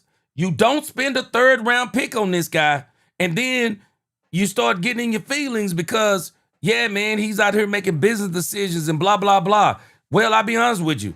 I'm not saying that we didn't get George Pickens the block. We're expecting the block. But I'll be honest with you. I didn't get George Pickens the block. No, I didn't get George Pickens the block. No, I didn't get George Pickens the block. I got George Pickens to come in here and catch passes. George makes a business decision. Look at there.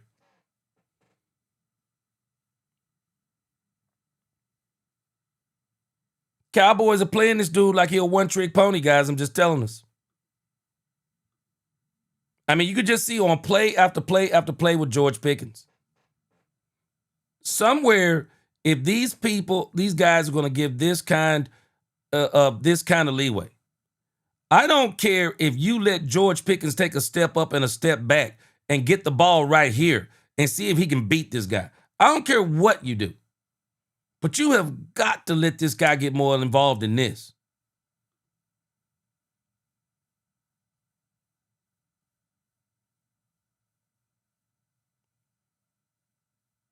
He is nothing but a bona fide decoy out.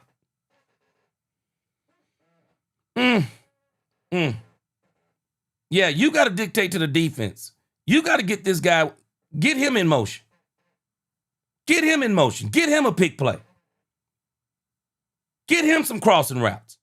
We're telling me he can't run crossing routes? I bet you can. We got to get this guy more involved. Cowboys going to have to get this guy more involved. Of which I do believe they will this week.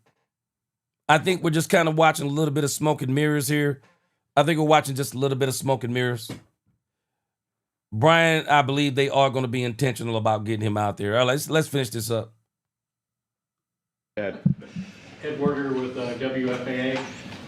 Going into your first game as a head coach, you had an unlimited amount of time since the Eagles were your first opponent. Now you're playing your home opener. You got a little extra time again. Does that help you as a head coach to have additional prep time? Well, number one, we're looking forward to opening the season at home, for the home opener. I watched a little bit of their game yesterday. I'm a football fan, Ed, so I'm going to watch, game. I kind of do the Red Zone channel. I like just kind of see what the league's doing. But we're early in the parts of our preparation. I think they're an opponent we know pretty well. Having, being another division game. What you have to guard against is kind of over-preparing. Because there's certainly, when you're in the new part of this year, okay, what's Shane Bowen going to do differently than what he did last year? And, what's, Dave's and Kafka going to do different? So this is one of those games where it's kind of like you focus a little bit more on yourself. And that's kind of early season football, because it's like, okay, they can do X, Y, Z, but as long as we're doing things that we believe in and things that we know we're good at, it gives you a chance. Other question, as you were watching. Translation, he said, we know the New York Giants. Can I give you out a translation? The Giants are a terrible team. They are a terrible team right now. The Giants are in disarray. They are a terrible team.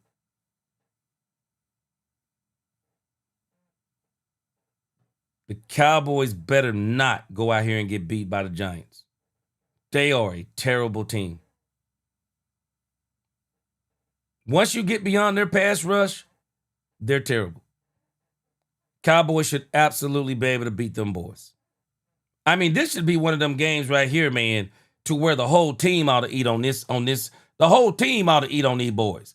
Only thing they got to focus on, keep Dak Prescott upright. Because I'm telling you, the Giants got a great pass rush. So we got to be, very, very careful about Dak Prescott, but we should be good to go. Star Guardian X up in this thing. What's going on, Star Guardian? Star Guardian said, Gina, you think we have something to worry about with Pickens? Could this be one of the reasons why the Steelers let him go? Well, I'll tell you this, Star Guardian X.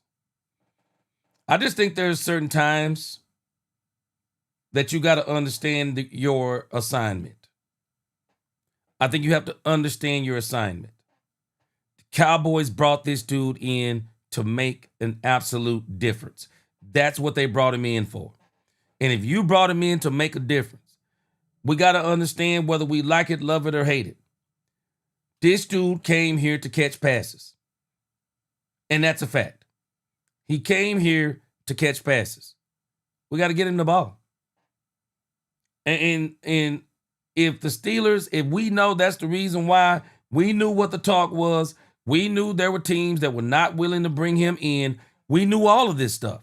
So if we knew this stuff and we still brought him in, then we need to understand those are the circumstances that we brought him in on. We brought him in under those circumstances. So We need to play him under those circumstances. We really do. We need to play him. And we need to get him involved. If we know that's the problem, start guarding next, then we need to rectify the problem. So for me, this is one of them situations, start guarding. It's just, for me, it is what it is. It is what it is. I think the Cowboys have just get him the ball. Point blank, get him the ball. I mean, he ain't T.O. up in here, so we good with that, but get him the ball. It's what you signed up for. Get him the ball. Love it, like it, or hate it. Get this dude the ball and be intentional with it. Don't be intentional to the point of forcing it. Get him the ball. Around the league yesterday, did you watch some Green Bay Lions? And if so, presuming you did, what did you think of Michael Parsons? Boy, you know they're going to try to get this stuff in. Why do they have to get Michael Parsons in? I have just conceded. I have conceded this. The media are not going to let the Cowboys live without talking about Michael Parsons. You know what? I don't even think this is going to be this year. I think unless the Cowboys win the Super Bowl, we will continue to get the media members talking about this. And now some of them are even defending why they should be talking about it. You know what? I'll say this. If they want to talk about it, talk about it. Just don't talk to the Dallas Cowboys about it. If you want to write about it, write about it. How about you not bothering the Dallas Cowboys like Sam Williams told them on Thursday night? How about you not ask the Dallas Cowboys about Michael Parsons? Michael Parsons plays for the Green Bay Packers. And even though Michael Parsons, I do not understand why Michael Parsons keeps taking shots. Why does he keep taking shots at the Dallas Cowboys football team? And I guess I shouldn't say why does he keep doing it. Maybe I understand why he's doing it. He may be doing it because he may also be mad that when Jerry Jones said unanimous, and that when he hears other people on this team or the players talking on this team, when he hears them even talking, maybe he may be a little bit hurt because there's not a lot of people on the team talking about they missing him other than CeeDee Lamb and Trayvon Diggs. I don't know. Maybe he's bothered by that. But whatever the case may be, he continues to talk about the Dallas Cowboys. I wish Brian Schottenheimer would just take the same stand that Sam Williams took. Just take the same stand and tell the press from this point forward, don't ask you anything else about Michael Parsons. Why not? Why not? I don't see anything wrong with it. I would. I just don't think these are questions until week 4. That if you want to talk about Michael Parsons in week 4, I'm all game. You can talk all you want to about him in week 4 because we're facing him. But man, it's week 2, bro. We're trying to move on to the doggone Giants, and we still got people talking about doggone Michael Parsons. Impact early on. Again, I did see a little bit of the game. I was flipping back and forth, and Green Bay looked good. Number one, anything? Yeah, I saw him running around out there.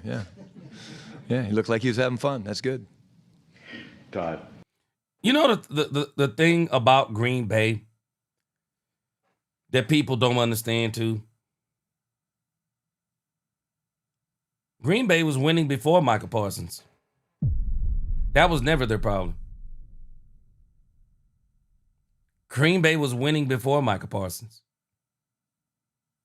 That's not the issue. The issue is how far do you get with Michael Parsons?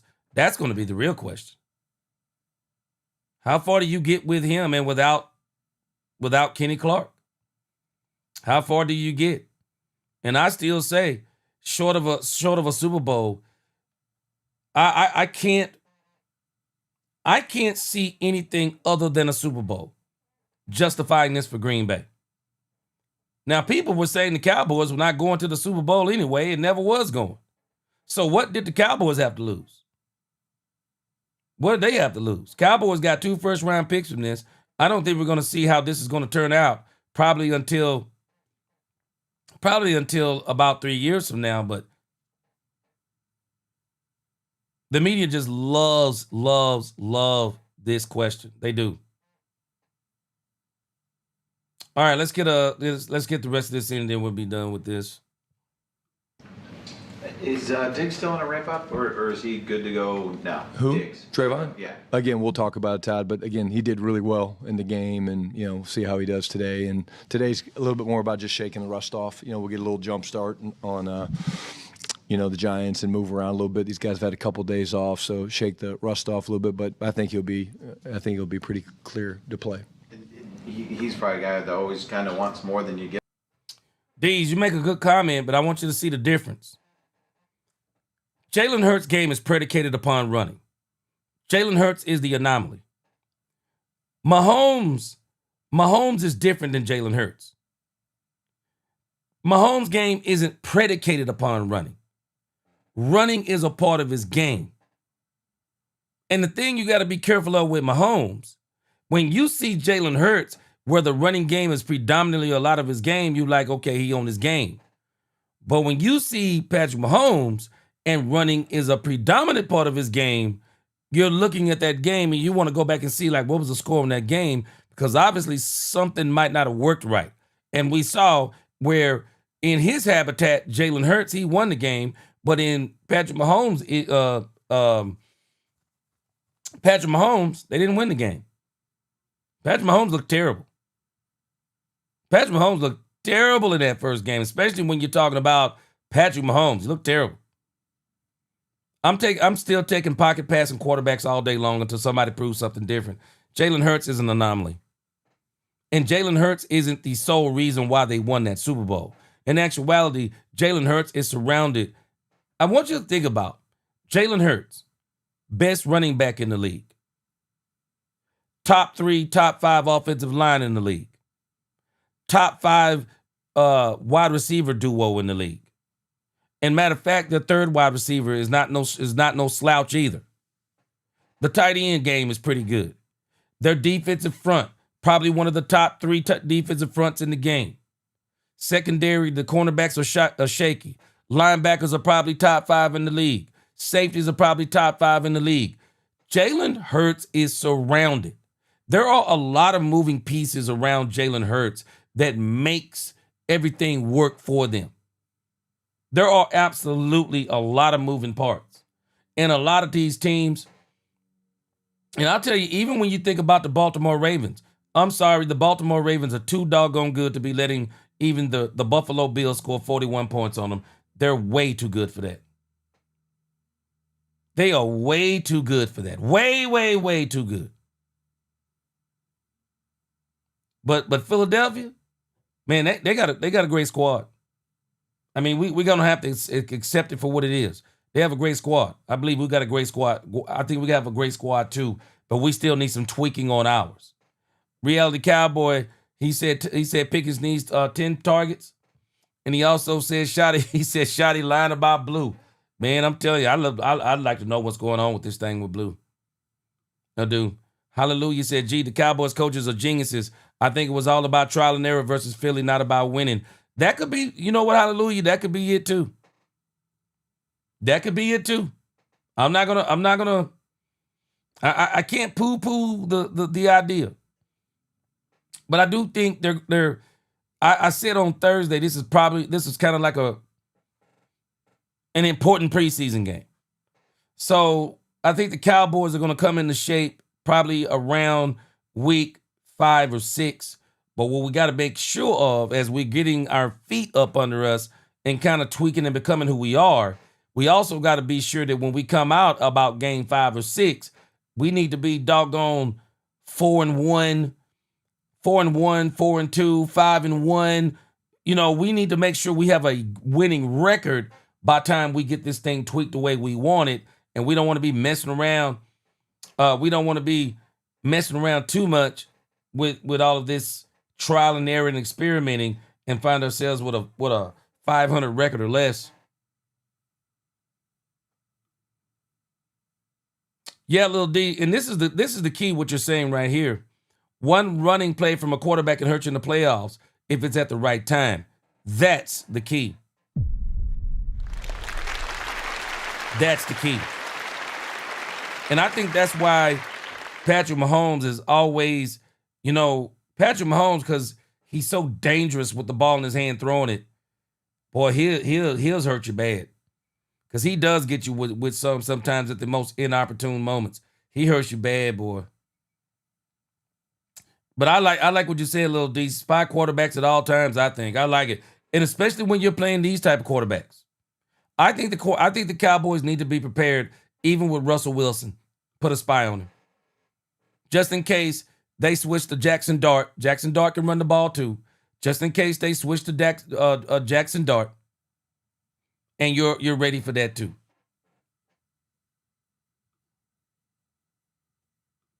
Always. Yeah, always. He loves playing football, man. And, he's really good at it. And, I loved seeing him.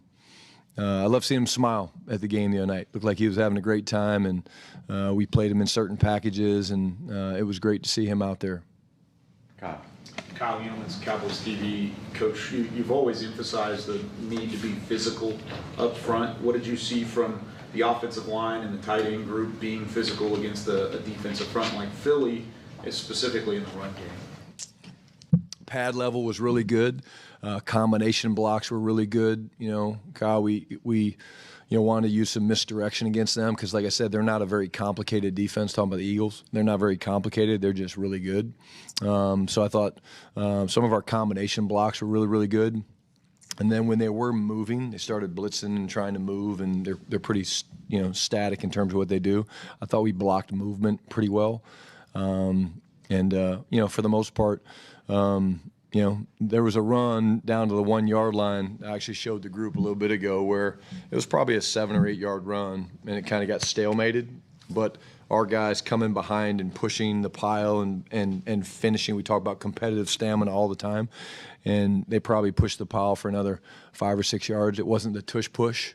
It was during the course of a play, but it was cool to see those guys like, hey, keep playing. Keep playing. Play to the echo of the whistle. That was cool to see. Nick.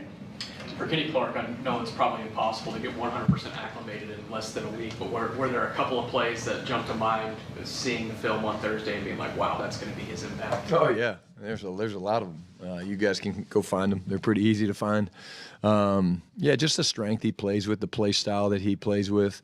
They were running a little duo play where he was getting singled, and just the strength to hold the point of attack, and the back was coming down the A-gap, and he was holding the guard off with one hand, and the back came, and just the strength and the power and the pad level that he has to, I think it was like a 1 yard run. I mean, just you see the strength and the power, so disruptive. And I thought really we settled in the second half. Our run fits were way better in the second half. Thrilled he's here, man. He's just an awesome teammate. I think I mentioned one of the times we've talked about just the way he plays the game. He's just like this, man. It's nothing new for him. He's been in playing high-level football for a long time, and love having him around as a teammate. Now that you're back to calling plays, how much did you second-guess yourself on when you did your own review of yourself in that game? Oh, there's always ones you second-guess. I'm going to always be incredibly hard on myself. And I do believe this. I'll say it. I've called a lot of shitty plays in my career that worked out great. And I've called a lot of really good plays where I was like, you guys wait, this one's going to be sweet. And then it's like -5. I'm like, damn, didn't see that one happening. But what I will say to you is I'm very confident calling plays, not because of me, but because of the players that we have on this team. Mm-hmm. Anything on the call sheet from a game? And I know you talked about time of possession was an issue too. No, I wouldn't say, because we have our must calls, and I felt like we got all those out there. Looking back at the game, I felt like in the fourth quarter there was, we were really good on third down all game, and in the fourth quarter, 3 of our 4 third downs were 10 or more. So I probably could have helped us get into more third down and manageable, and different things affect that. But being self-critical, that's an area that I can do better. All righty. Thanks, guys. Russ, I mean it. Send me the shoes. All right, man. That was pretty good. Brian Schottenheimer. I mean, I think he's doing a bang-up job. And as we talk about Brian Schottenheimer, before we move on to another topic real quick, you know, we did a grade on the game this overall the other day. But when I think about Brian Schottenheimer, I got to give him credit. I got to give Brian Schottenheimer for his opening debut as a head coach. I got to give Brian Schottenheimer an A+. I really do. I got to give him an A+. And what I mean by this is this team looked prepared. They looked prepared, man. They looked prepared. They were ready for the moment. I saw a lot of energy, a lot of fight in them. And I think Brian Schottenheimer, for the most part, I think Brian Schottenheimer called a great game. If you take away drops, man, we'd be having a whole different conversation about Dak Prescott. Dak Prescott would have been the number one rated quarterback in the NFL this week had there not been 5 drops. Ferguson had one in the end zone. Miles Sanders' fumble never would have happened. The Cowboys would have took the lead in that game. CeeDee Lamb dropped first down after first down after first down after first down after chunk play. If you take into account that this dude had absolute drops, Brian Schottenheimer called an excellent game. Even with what they were trying to do defensively. They didn't have it quite together in the first half. Came out in the second half, held them to 3. Made adjustments at halftime. And we could say that, well, Brian didn't do well in the second half. But a lot of what we're saying Brian didn't do well in the second half is predicated on drops, a fumble and drops. Because they stalled drives. They absolutely did. And I guess the only place, like Brian is saying, maybe he could have been a little bit more patient. And maybe he could have ran some shorter stuff. You know, maybe he could have got him into some third and manageables. But of course, you know, I think he was trying to get them chunk plays. Trying to get those chunk plays. But he would have got those chunk plays if they caught the ball. But overall, when I look at the fact of how he had this team ready to go, man, I got to give him an A+ or an A. I mean, this dude, if this is what we're looking forward to, and this was only his first game, I think this dude's going to have us ready for the playoffs. I think he's going to have us ready for the playoffs. I really do. I really do. Even though I'm struggling with some of the competitiveness stuff he talks about, I struggle a little bit with that. But I believe because the team believes in him, this team is walking with a whole different swagger. Dak Prescott is operating, to me, with an entirely different swagger. I mean, there's just a look in Dak Prescott's eyes this year. It is totally different. So, overall, man, for his first game, man, I got to give this dude very, very high grades. I thought Shotty did really well. Now, his next big test is actually this week. Now, someone may say, why would this week be a big test for Brian Schottenheimer? There's a lot of pressure on Brian Schottenheimer this week because the New York Giants are absolutely terrible. And you really got to get your team up. I used to talk to my son about this when he played football. And sometimes we'd sit down and we would watch some film. I would give my son some film to watch on the team that they were going to play next. I would go find this stuff and, find this team's huddles and just their players and who he was going to go up against. And I would give him that stuff to watch. And my son would be like, because my son, Stu still like a football player. But he was like bigger than a lot of these guys playing cornerback. I mean, you would watch our team, you'd watch our high school team play, and you would think that there was a college player out there playing with high school dudes. Well, my son was playing cornerback, and he would look at some of the game stuff and be like, "Oh yeah, this dude right here, he's not this, he's not that, he's not this, no problem. I got him and I got him." And the mentality that I had to get in my son was, I don't care how sorry the person is you're going up against. I don't care how small. I don't care how big. I don't care how good. You play every opponent like you're playing the best player you've ever played in your life. You play every opponent like that. You always prepare your mind. I don't care how bad somebody tells you who you're going up against. That's not how you look at it. You go back, you look at the tape, you look at what they do bad, but you look at what they do well. You look at the possibilities of where they could get you in your game. You understand who they are, understand what they're doing, pay attention to their defense, and you come out there with the mindset of, we're playing the best team in the league this year. That's how you approach games. You never approach opponents like the Giants saying all they have is a pass rush. Excuse me. No, you approach them saying, nah, bro, these dudes could beat us today if we don't come out here and do our job. If we don't come out here and do our job, these guys are going to beat us. So we got to beat them like a drum. And I mean, we got to beat them like a drum. I'm not talking 20, 25. Don't even let your foot up off the accelerator.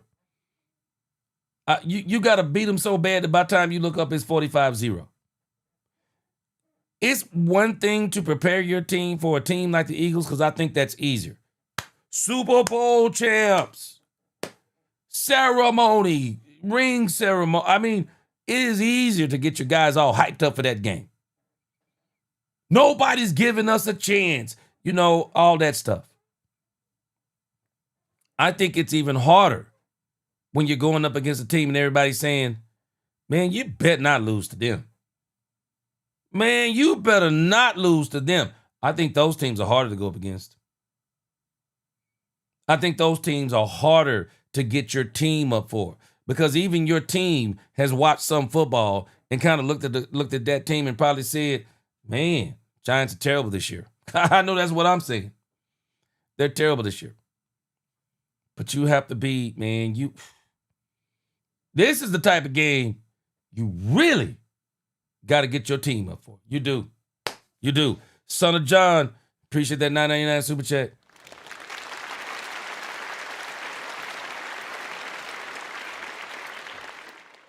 Son of John, he said, G, I got to get something out my chest.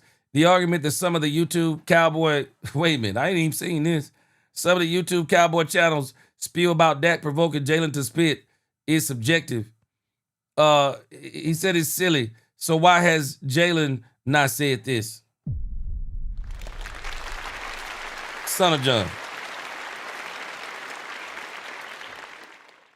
Anybody who can see the tape, the tape that you don't want to watch on this is the tape to where they're showing it from the Jalen Carter view, and Dak is spitting over Tyler Booker and his lineman. Because if you look at that view, you would be thinking, okay, Dak Prescott spit at him. But if you look at the overhead side view, man, this dude is like 8-9 yards away. And shouldn't even be that close to the Cowboys. But he's decided to come over there and talk crazy to Tyler Booker. Dak Prescott was not spitting on. Dak Prescott was not spitting at Jalen Carter.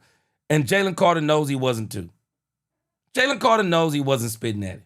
He knows he wasn't. And Dak, I'm pretty sure the kind of person that he is.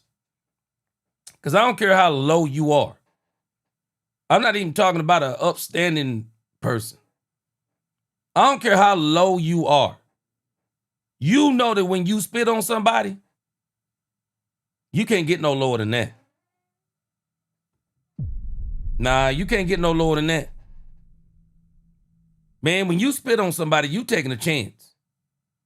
I don't care who that person is. You're taking a chance when you spit on an individual. There is no way Dak Prescott was spitting at. No, he didn't spit close. And Dak did not. Come on, man. We got to think about how dumb this is, son of John. So we really think that Dak Prescott said in his mind, I'm about to provoke Jalen Carter to get thrown out of the game. Because when I spit in his direction, Jalen Carter is literally going to walk up on my defensive player, and then he going to spit on me, or he going to spit on Tyler Booger. Man, come on, man. This is crazy. I had to tell one of these guys who was popping off, talking about Dak Prescott's no angel. And like I told him, I said, come on, man. I don't know where you from, but where I'm from, anybody will tell you there's a difference in spitting near and spitting on. Those are not even in the same category. Spitting near somebody won't even get you in a fight. Might not even get no words. Spitting on somebody, the way he spit on Dak Prescott, shoot. Boy, that's the kind of stuff right there. I'm telling you, there have been some people incarcerated for that type of behavior. I'm just telling you. Right now, brought to you by... All right, appreciate another super chat, son of John.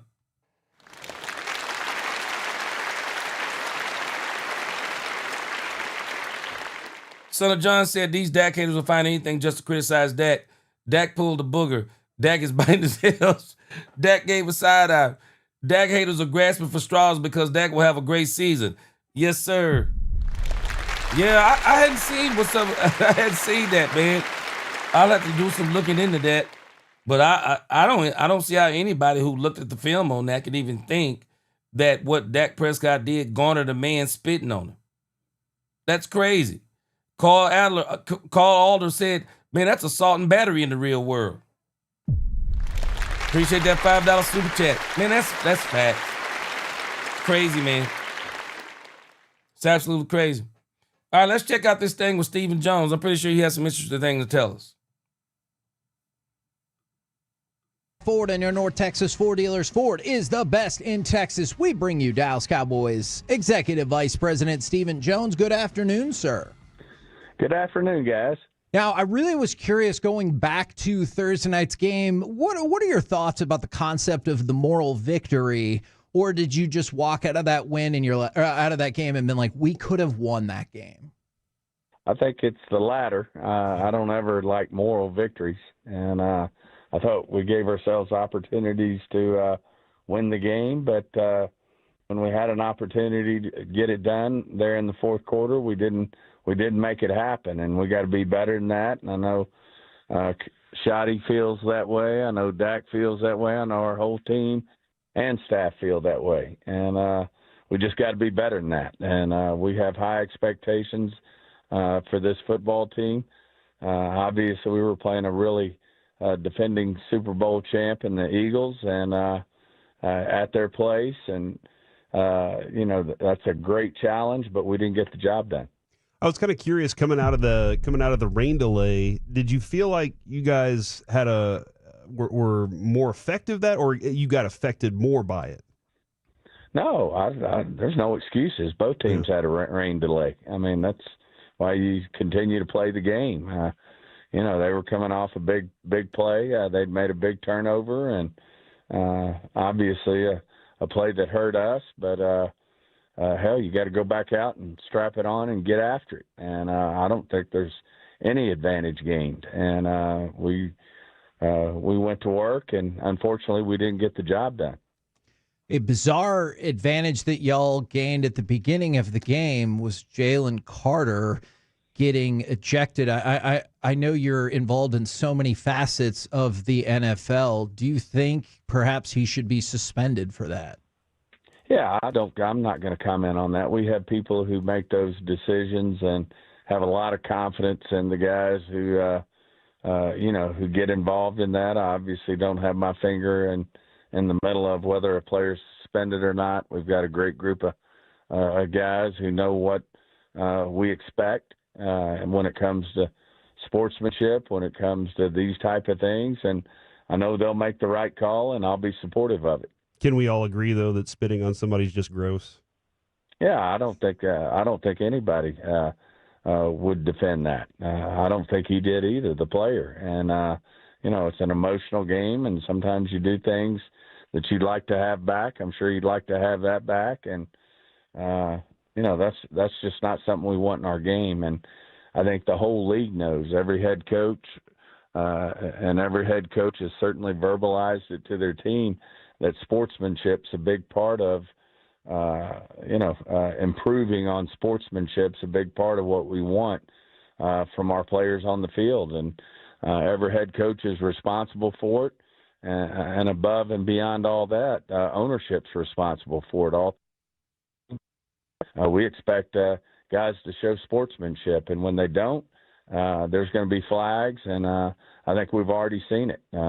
Whether it's taunting, whether it's whatever it may be, we expect our guys to play the game the right way and respect one another. It sounds like, listening to Shoddy, y'all walked out of the season opener relatively injury-free. Is that a fair way to put it? Yes, I think it's a very fair way. We got a few guys that when you play a physical game like we play, like our players play, it's a physical game, and you're going to have some.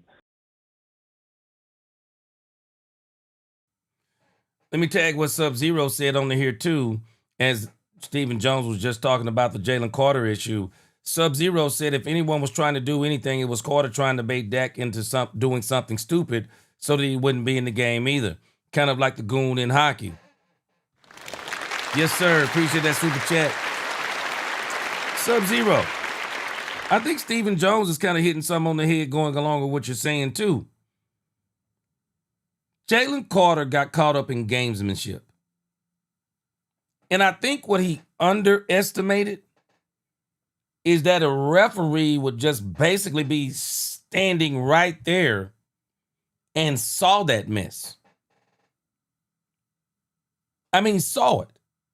I think it, like, there's no way that he did that thinking ref looking, no, I'm going to get away with this.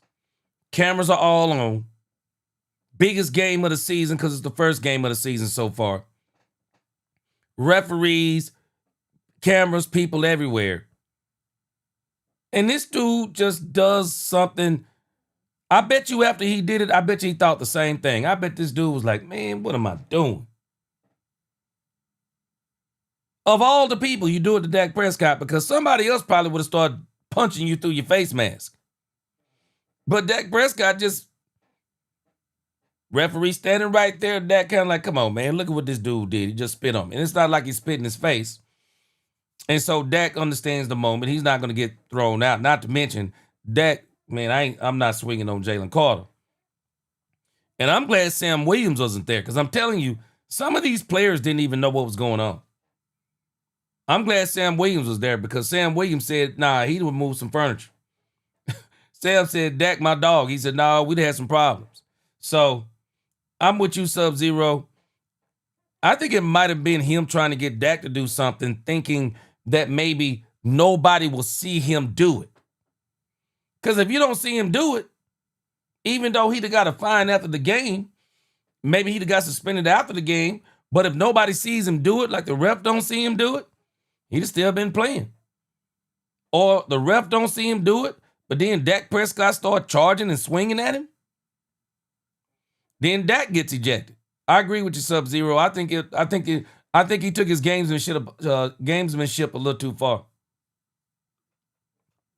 Bumps and bruises, but for the most part, I think we came through the game to where everybody's going to be expected to play in the next game, and that's always a plus because this is a very physical game that these guys obviously go to work every day and play, and certainly hats off to them for the way they do their job, but I think we did come through the game well. Talking about the physicality, you were also just talking about the emotion of the game. Did you appreciate CeeDee Lamb? I know he would love to make those catches, but being very out front about how he needs to be better with the media and then immediately being back at the facility to try to make sure that doesn't happen again.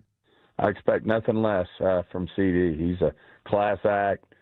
He does everything the right way. He busts his ass every day in practice. And I know one thing, he's going to make a whole lot more plays to win us games than he doesn't. So I have 100% confidence in what he stands for. Doesn't surprise me a bit that he was back on his day off on a jugs machine.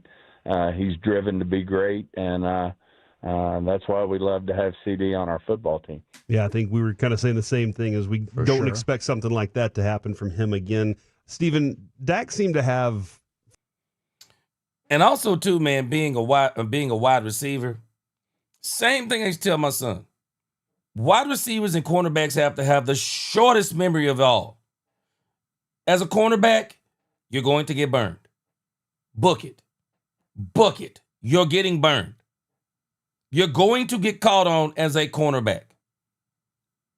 It's going to be far and in between if you're a good one.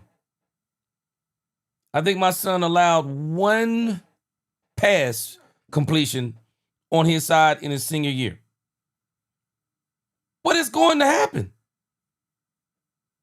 It's going to happen. Got in the playoffs. He played a really good wide receiver, I think it was. And they were dueling. He caught a short one, got him on a long one, came back on the next long one, got the pass breakup, almost got the interception. You're going to get burned. You can't sit there and just be on that, oh man, I got burned on that play. Man, your memory got to be short. CeeDee Lamb's memory's got to be short. This game out of here, out of his mind. No big deal. We're on to the thing. Wide receiver. You're going to drop a pass. Even if it's far and in between. CeeDee Lamb last year dropped 7 passes. Whole season. This year, he's already dropped 4. Okay, big deal. Let's go. Let's go. Let's go. On to the next game. Philadelphia game in the rearview mirror. But I do think still the Cowboys can help him out by getting George Pickens more involved. I think it'll help him out tremendously. Lee Grant, man, let me tell you something. We're going to have to do a whole video on Jalen Tolbert. Lee Grant said, what's up with Jalen Tolbert's play? He's running the wrong routes, got in CD's way, missing blocks, or don't know the assignment. Appreciate that super chat. Lee Grant, I don't know if I can necessarily get into the mind of Jalen Tolbert, but I'm just thinking about my own psyche. Jalen Tolbert is supposed to be the number 3 receiver. Brian Schottenheimer decides early on in training camp that you're going to share the 3rd receiver spot with Kevontae Turpin. Now, the problem with this is kind of like a contract season for Jalen Tolbert. It's kind of like a contract season. Jalen Tolbert only played 17 snaps at the 3rd receiver spot. Now, if I'm Brian, and I'm going to already get on top of this as it applies to Jalen Tolbert and as it applies to George Pickens. I already showed you the play with George Pickens. I mean, you can go back and look at the tape on George Pickens, and it's pretty obvious that George Pickens may be making a few business decisions out there. Because I am telling you, there is no way that safety was not supposed to be blocked by George Pickens. That was George Pickens' man. That is clearly a run, and he was supposed to be blocking him. Jalen Tolbert. Maybe he's a little bit upset because he's not getting the snaps that he thought he was going to get. He's not getting the snaps. 17 snaps to the 3rd wide receiver. I got a strange feeling. If he don't get it together, those 17 snaps going to turn to 10 snaps. I got a strange feeling that when Jonathan Mingo comes back, Jonathan Mingo is going to be in some of those sets, especially in the run game. Jonathan Mingo is a bigger receiver, a way bigger receiver. He'll probably play better in the run game. Not only is he a bigger receiver, he's more of a mismatch. So we're going to see what Tolbert does over the next couple of weeks, Lee Grant. But I think some of it he may be a little bit frustrated that The Cowboys are not giving him exactly what he thought he was going to get. Robert Simmons said, G, did you see the Texans? Yeah, they looked awful. Don't want to hear no more C.J. Stroud is top 10 better than Dak anymore. He looking awful. Robert Simmons, I'm telling you, I think Dak Prescott is about to be, man, I think Dak's about to make a lot of these quarterbacks look terrible this year. Dak Prescott looks, this dude, Dak, got a different look in his eyes. I'm telling this man. This dude has a different look in his eyes. I don't know what's going on, but Dak's got a different look in his eyes. It's going to be hard to beat Dak this year, especially with this game plan, these weapons. All we need now is for that defense to get turned up, get this run game tweaked. Boy, these boys are going to be different this year. Dustin Roberts, he said we need to get Jay Williams more carries. Well, I'll tell you this. I wish they'd have gave more carries in this game.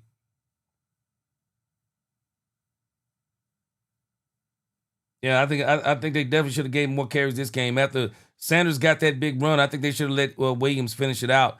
Javonte seems to be very good down there in the red zone. In my opinion, a different energy about him on Thursday, and some of the other guys seem to have an edge that I thought maybe they lacked last year. Did you notice that kind of edge whenever you were watching these guys? And do you credit a lot of that to Shoddy's coaching style? 100%. Yeah, Quasi Blake. Yeah, Clayton Adams look good too. They look violent in run games and pass blocking for sure. But see, now they're talking about Dak Prescott. I said this on Thursday. Man, I'm telling y'all, I don't know what's going on with Dak Prescott. He looks different. The body composition is different. He looks different.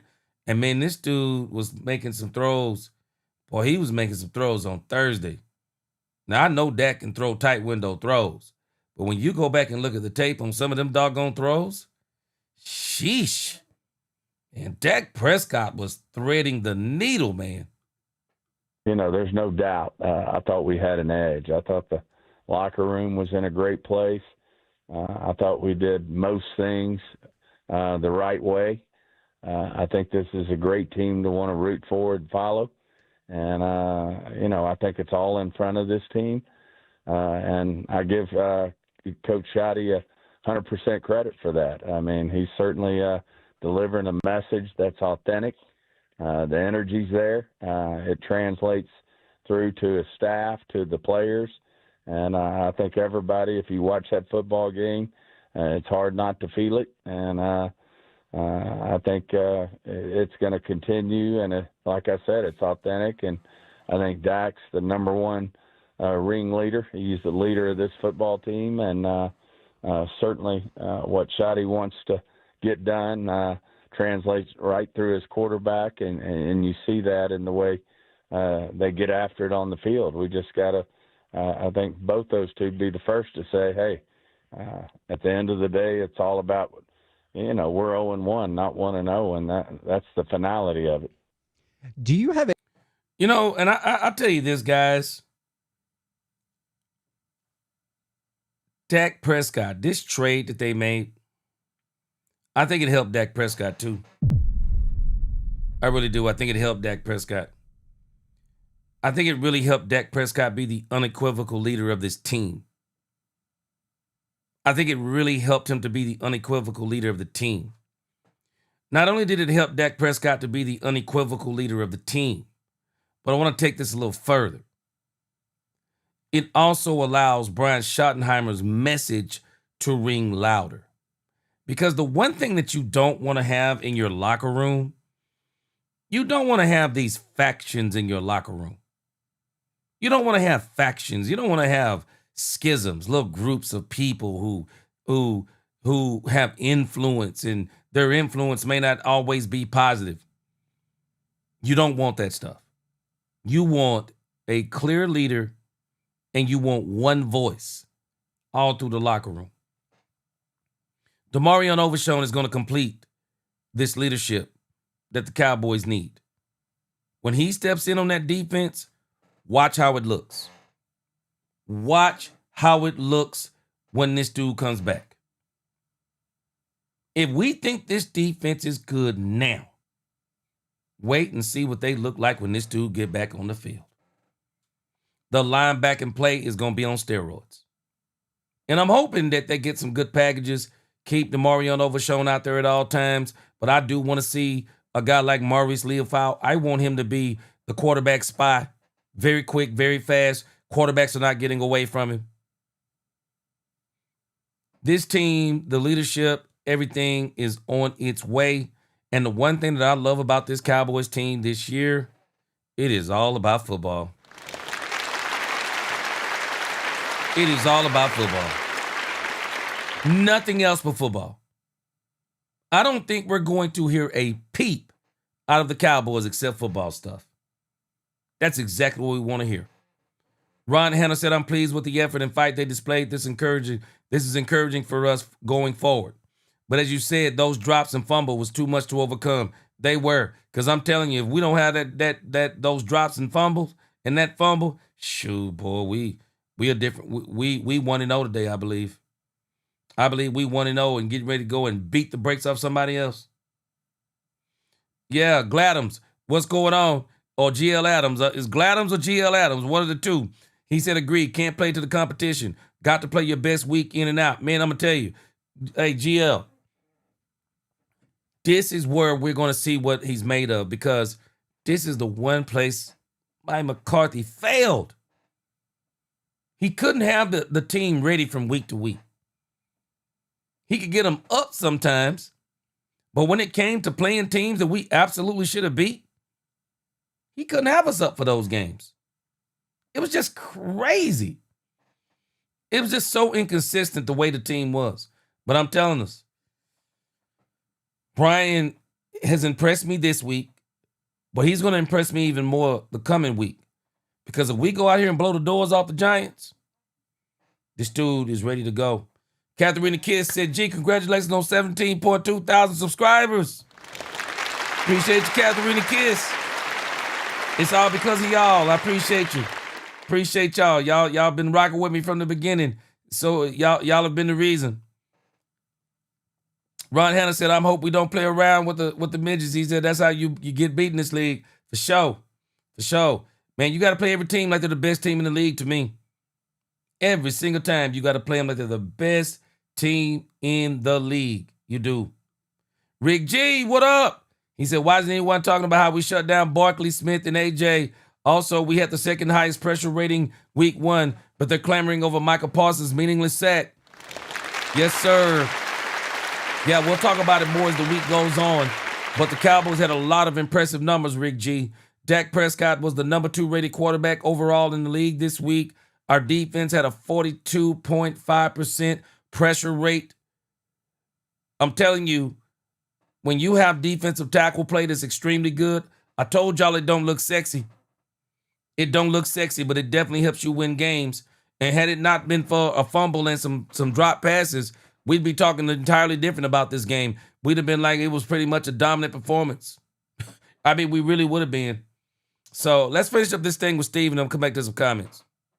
A general philosophy, or does the team have a general philosophy about negotiating contracts during the season? Because we were all curious about Tyler Smith, of course, and if there's any traction there. Does that cut off at the beginning of the regular season, or is it always open for business? Yeah, we don't have any hard and final deadlines on contracts. I mean, if we did a contract 8 games into the season, so be it.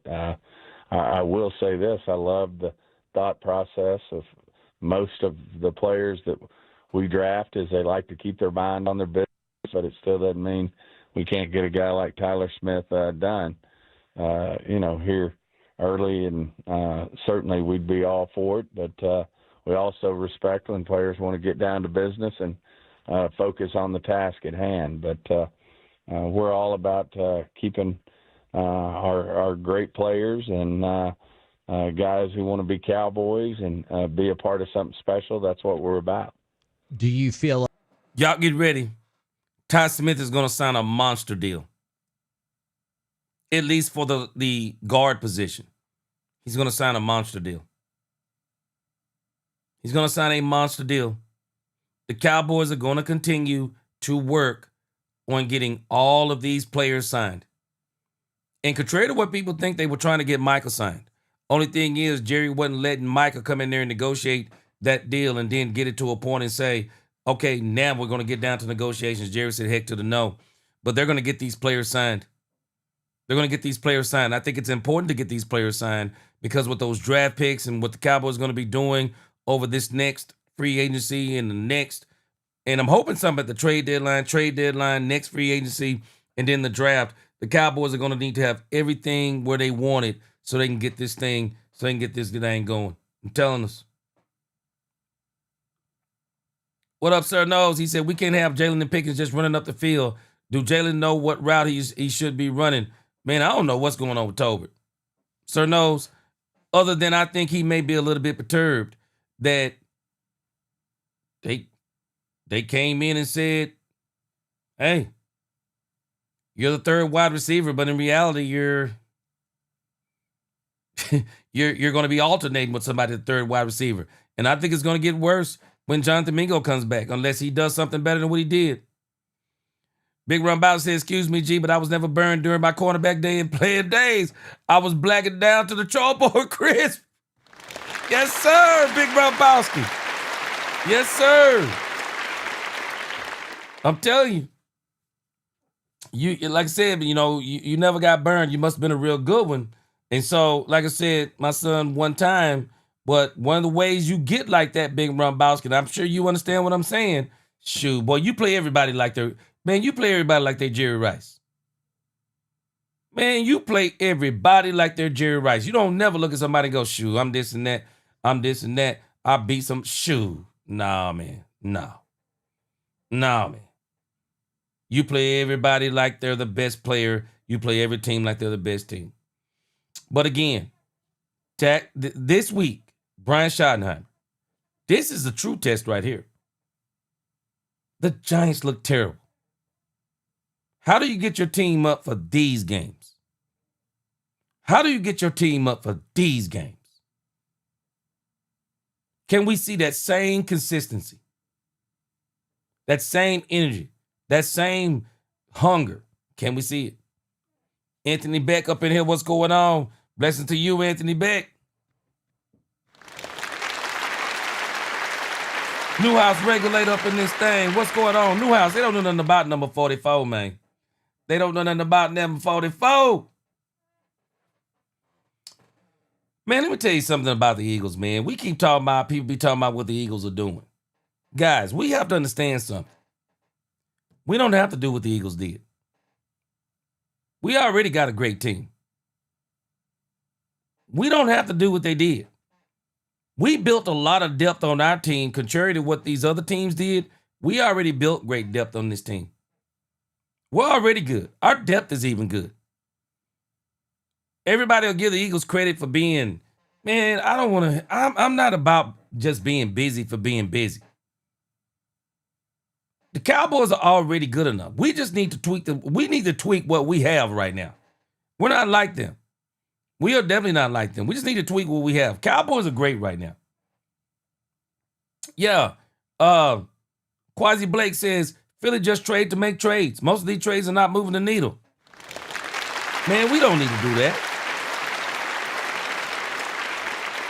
Cowboys don't need to be making trades so that the fan base can be saying, shoot, Cowboys are boy, they continually trying to make their team better. I'm like, what are you talking about? Your team is already good. Just continue to tweak what you have.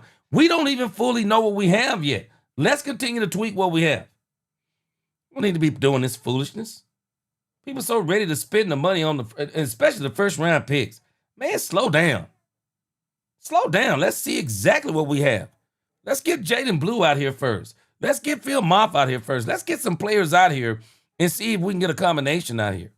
Don't need to be trying to spend the first round draft picks before we even let them sit on the shelf good. Man, we don't know what's going to happen down the road. If anything, I think the Cowboys are going to try to get more draft capital. And I think one of the ways they're going to try to get more draft capital is Savon Revel Jr. Savon Revel Jr., I believe, is going to be the Trayvon Diggs replacement if the Cowboys don't decide to extend Trayvon Diggs. And I don't even think that's in the plans for right now. Trayvon Diggs could very well be traded. So the Cowboys just need to sit on their laurels. Trayvon Diggs is playing extremely well this year. Let's see, this first game, let's see what we're rolling with everything that we're doing. Let's not be so quick and stop looking. I'm telling you, comparison is the robber of joy. Though there are people out there, they can't enjoy what they have because they're always looking at what somebody else has. Man, I'm not looking at what nobody else has. I'm worrying what I have, man. I'm not worried about what somebody else is doing. Right now, nobody's doing no better than what nobody else is doing. Okay, there are some teams that are 1-0 and 0-1. It's one game. We need to keep trying to figure out what we are because y'all already know you don't get no preseason these days. Like you guys have moved into advanced talks with Tyler Smith's people at all? Yeah, it's unfair for me to comment. I mean, any further than I have.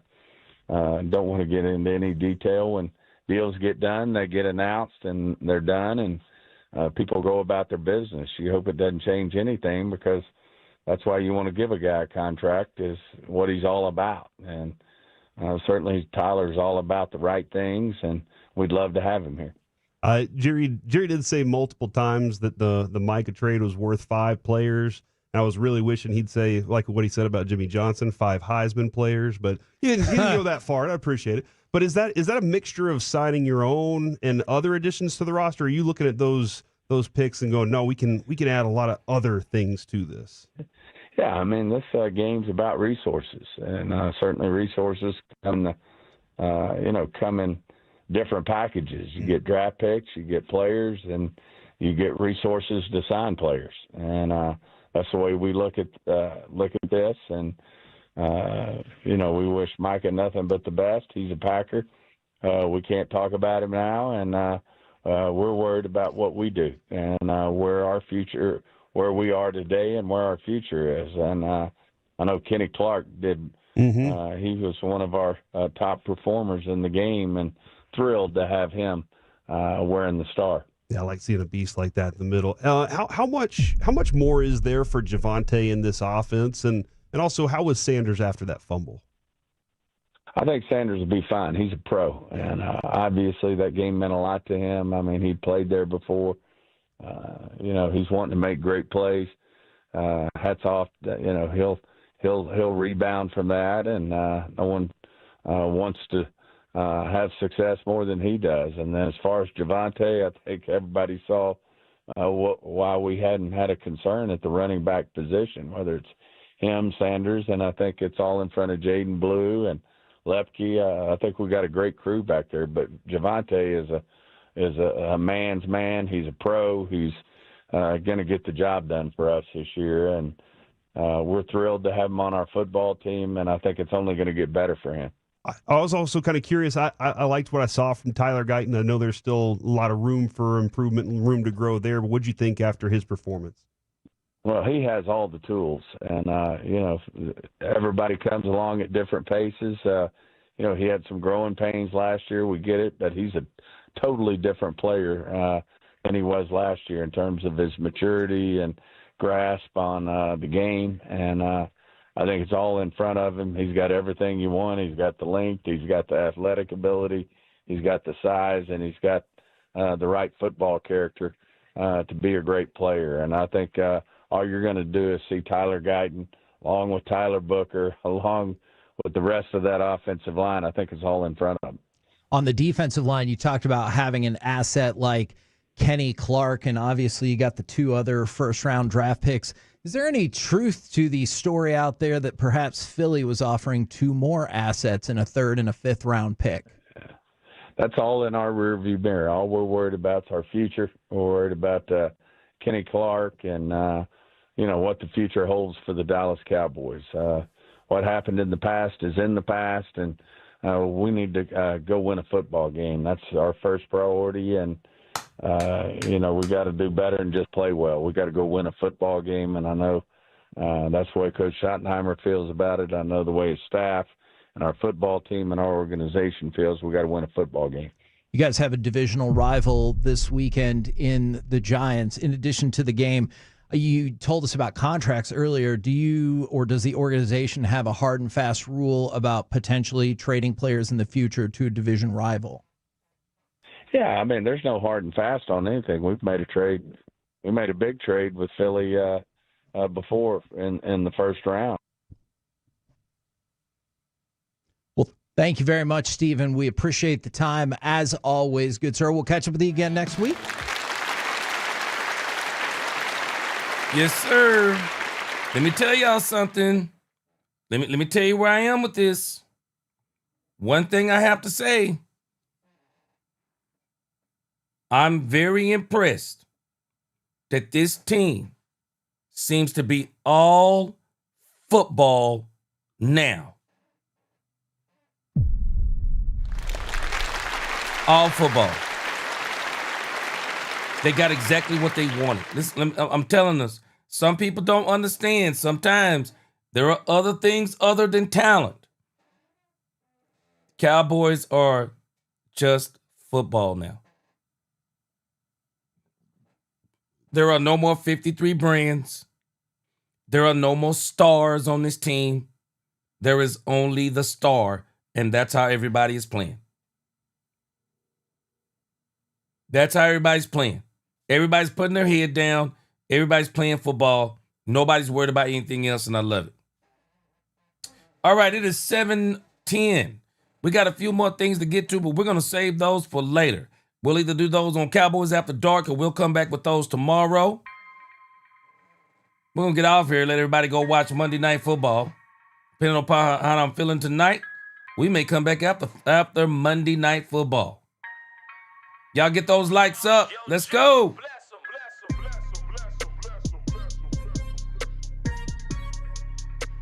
Appreciate you, Anthony. He said, you making sense. Tristan York said, what up, G? Really enjoy your shows and your breakdown of things. Need for Cowboy fans like you. God bless. Appreciate you. Yeah. Albert P says it sounds like Blue ain't ready. Ron said he heard Blue was injured. Robert Simmons said we need to go trade for Devon or Shane. Fernando said, gee, I'm excited about this O-line. They're great. He said, no, not excited for Steele, but let's see how this goes. Yeah, I heard some people starting to have some whispers about him. Hey, Carolina Cowboy, I agree with you on that thing about Milton. Ron Hanna, sounds like Stephen Jones is back in Javonte Williams. They really like Javonte Williams. But I think they also ready for Jaden Blue too.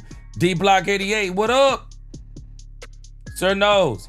Boy, we had Philly on the ropes. Boy, you ain't lying. Had him on the ropes. We let him off. Straight up, let him off. Mason Boyle, God bless you too, my brother. G, Derek G said, G, I'm feeling, let's go get this win. Man, let me tell you something. We better treat the Giants like we treated the Eagles. Treat the Giants like we treated the Eagles. And I say treat them even worse than we treated the Eagles. Man, I'm putting a spy on Russell Wilson. I don't care what they say. Let's get Maurice Leafau out there. Let Maurice, let him be the shadow of this dude. Spy him out. And you tell him, I don't care what he does. You go where he goes. You go where he goes. All right. God bless. Appreciate you, Robin Holloway. Great show. Lil D said, come back after the game. All right. I'm going to see how I'm feeling. Y'all pray for me. And if everything is good to go, we're going to come back and finish this tonight. But again, I appreciate you. Let's go watch some Monday Night Football. And if God is willing, I'll be back tonight. Until the next time, God bless. DC4L. Let's talk Cowboys. Where we talk facts. Peace. To keep their mind on their business, but it still doesn't mean we can't get a guy like Tyler Smith done. Here early, and certainly we'd be all for it. But we also respect when players want to get down to business and focus on the task at hand. But we're all about keeping our great players and guys who want to be Cowboys and be a part of something special. That's what we're about. Do you feel y'all get ready? Ty Smith is going to sign a monster deal, at least for the guard position. He's going to sign a monster deal. He's going to sign a monster deal. The Cowboys are going to continue to work on getting all of these players signed. And contrary to what people think, they were trying to get Michael signed. Only thing is, Jerry wasn't letting Michael come in there and negotiate that deal and then get it to a point and say, okay, now we're going to get down to negotiations. Jerry said, heck to the no. But they're going to get these players signed. They're going to get these players signed. I think it's important to get these players signed because with those draft picks and what the Cowboys are going to be doing over this next free agency and the next, and I'm hoping something at the trade deadline, next free agency, and then the draft. The Cowboys are going to need to have everything where they want it so they can get this thing, going. I'm telling us. What up, Sir Nose? He said, we can't have Jalen and Pickens just running up the field. Do Jalen know what route he should be running? Man, I don't know what's going on with Toby. Sir Nose, other than I think he may be a little bit perturbed that they came in and said, hey, you're the third wide receiver, but in reality, you're going to be alternating with somebody the third wide receiver. And I think it's going to get worse when Jonathan Mingo comes back, unless he does something better than what he did. Big Run Bowser says, excuse me, G, but I was never burned during my quarterback day and playing days. I was blacking down to the troll boy, Chris. Yes, sir, Big Run Bowski. Yes, sir. I'm telling you, like I said, you never got burned. You must have been a real good one. And so, like I said, my son one time, but one of the ways you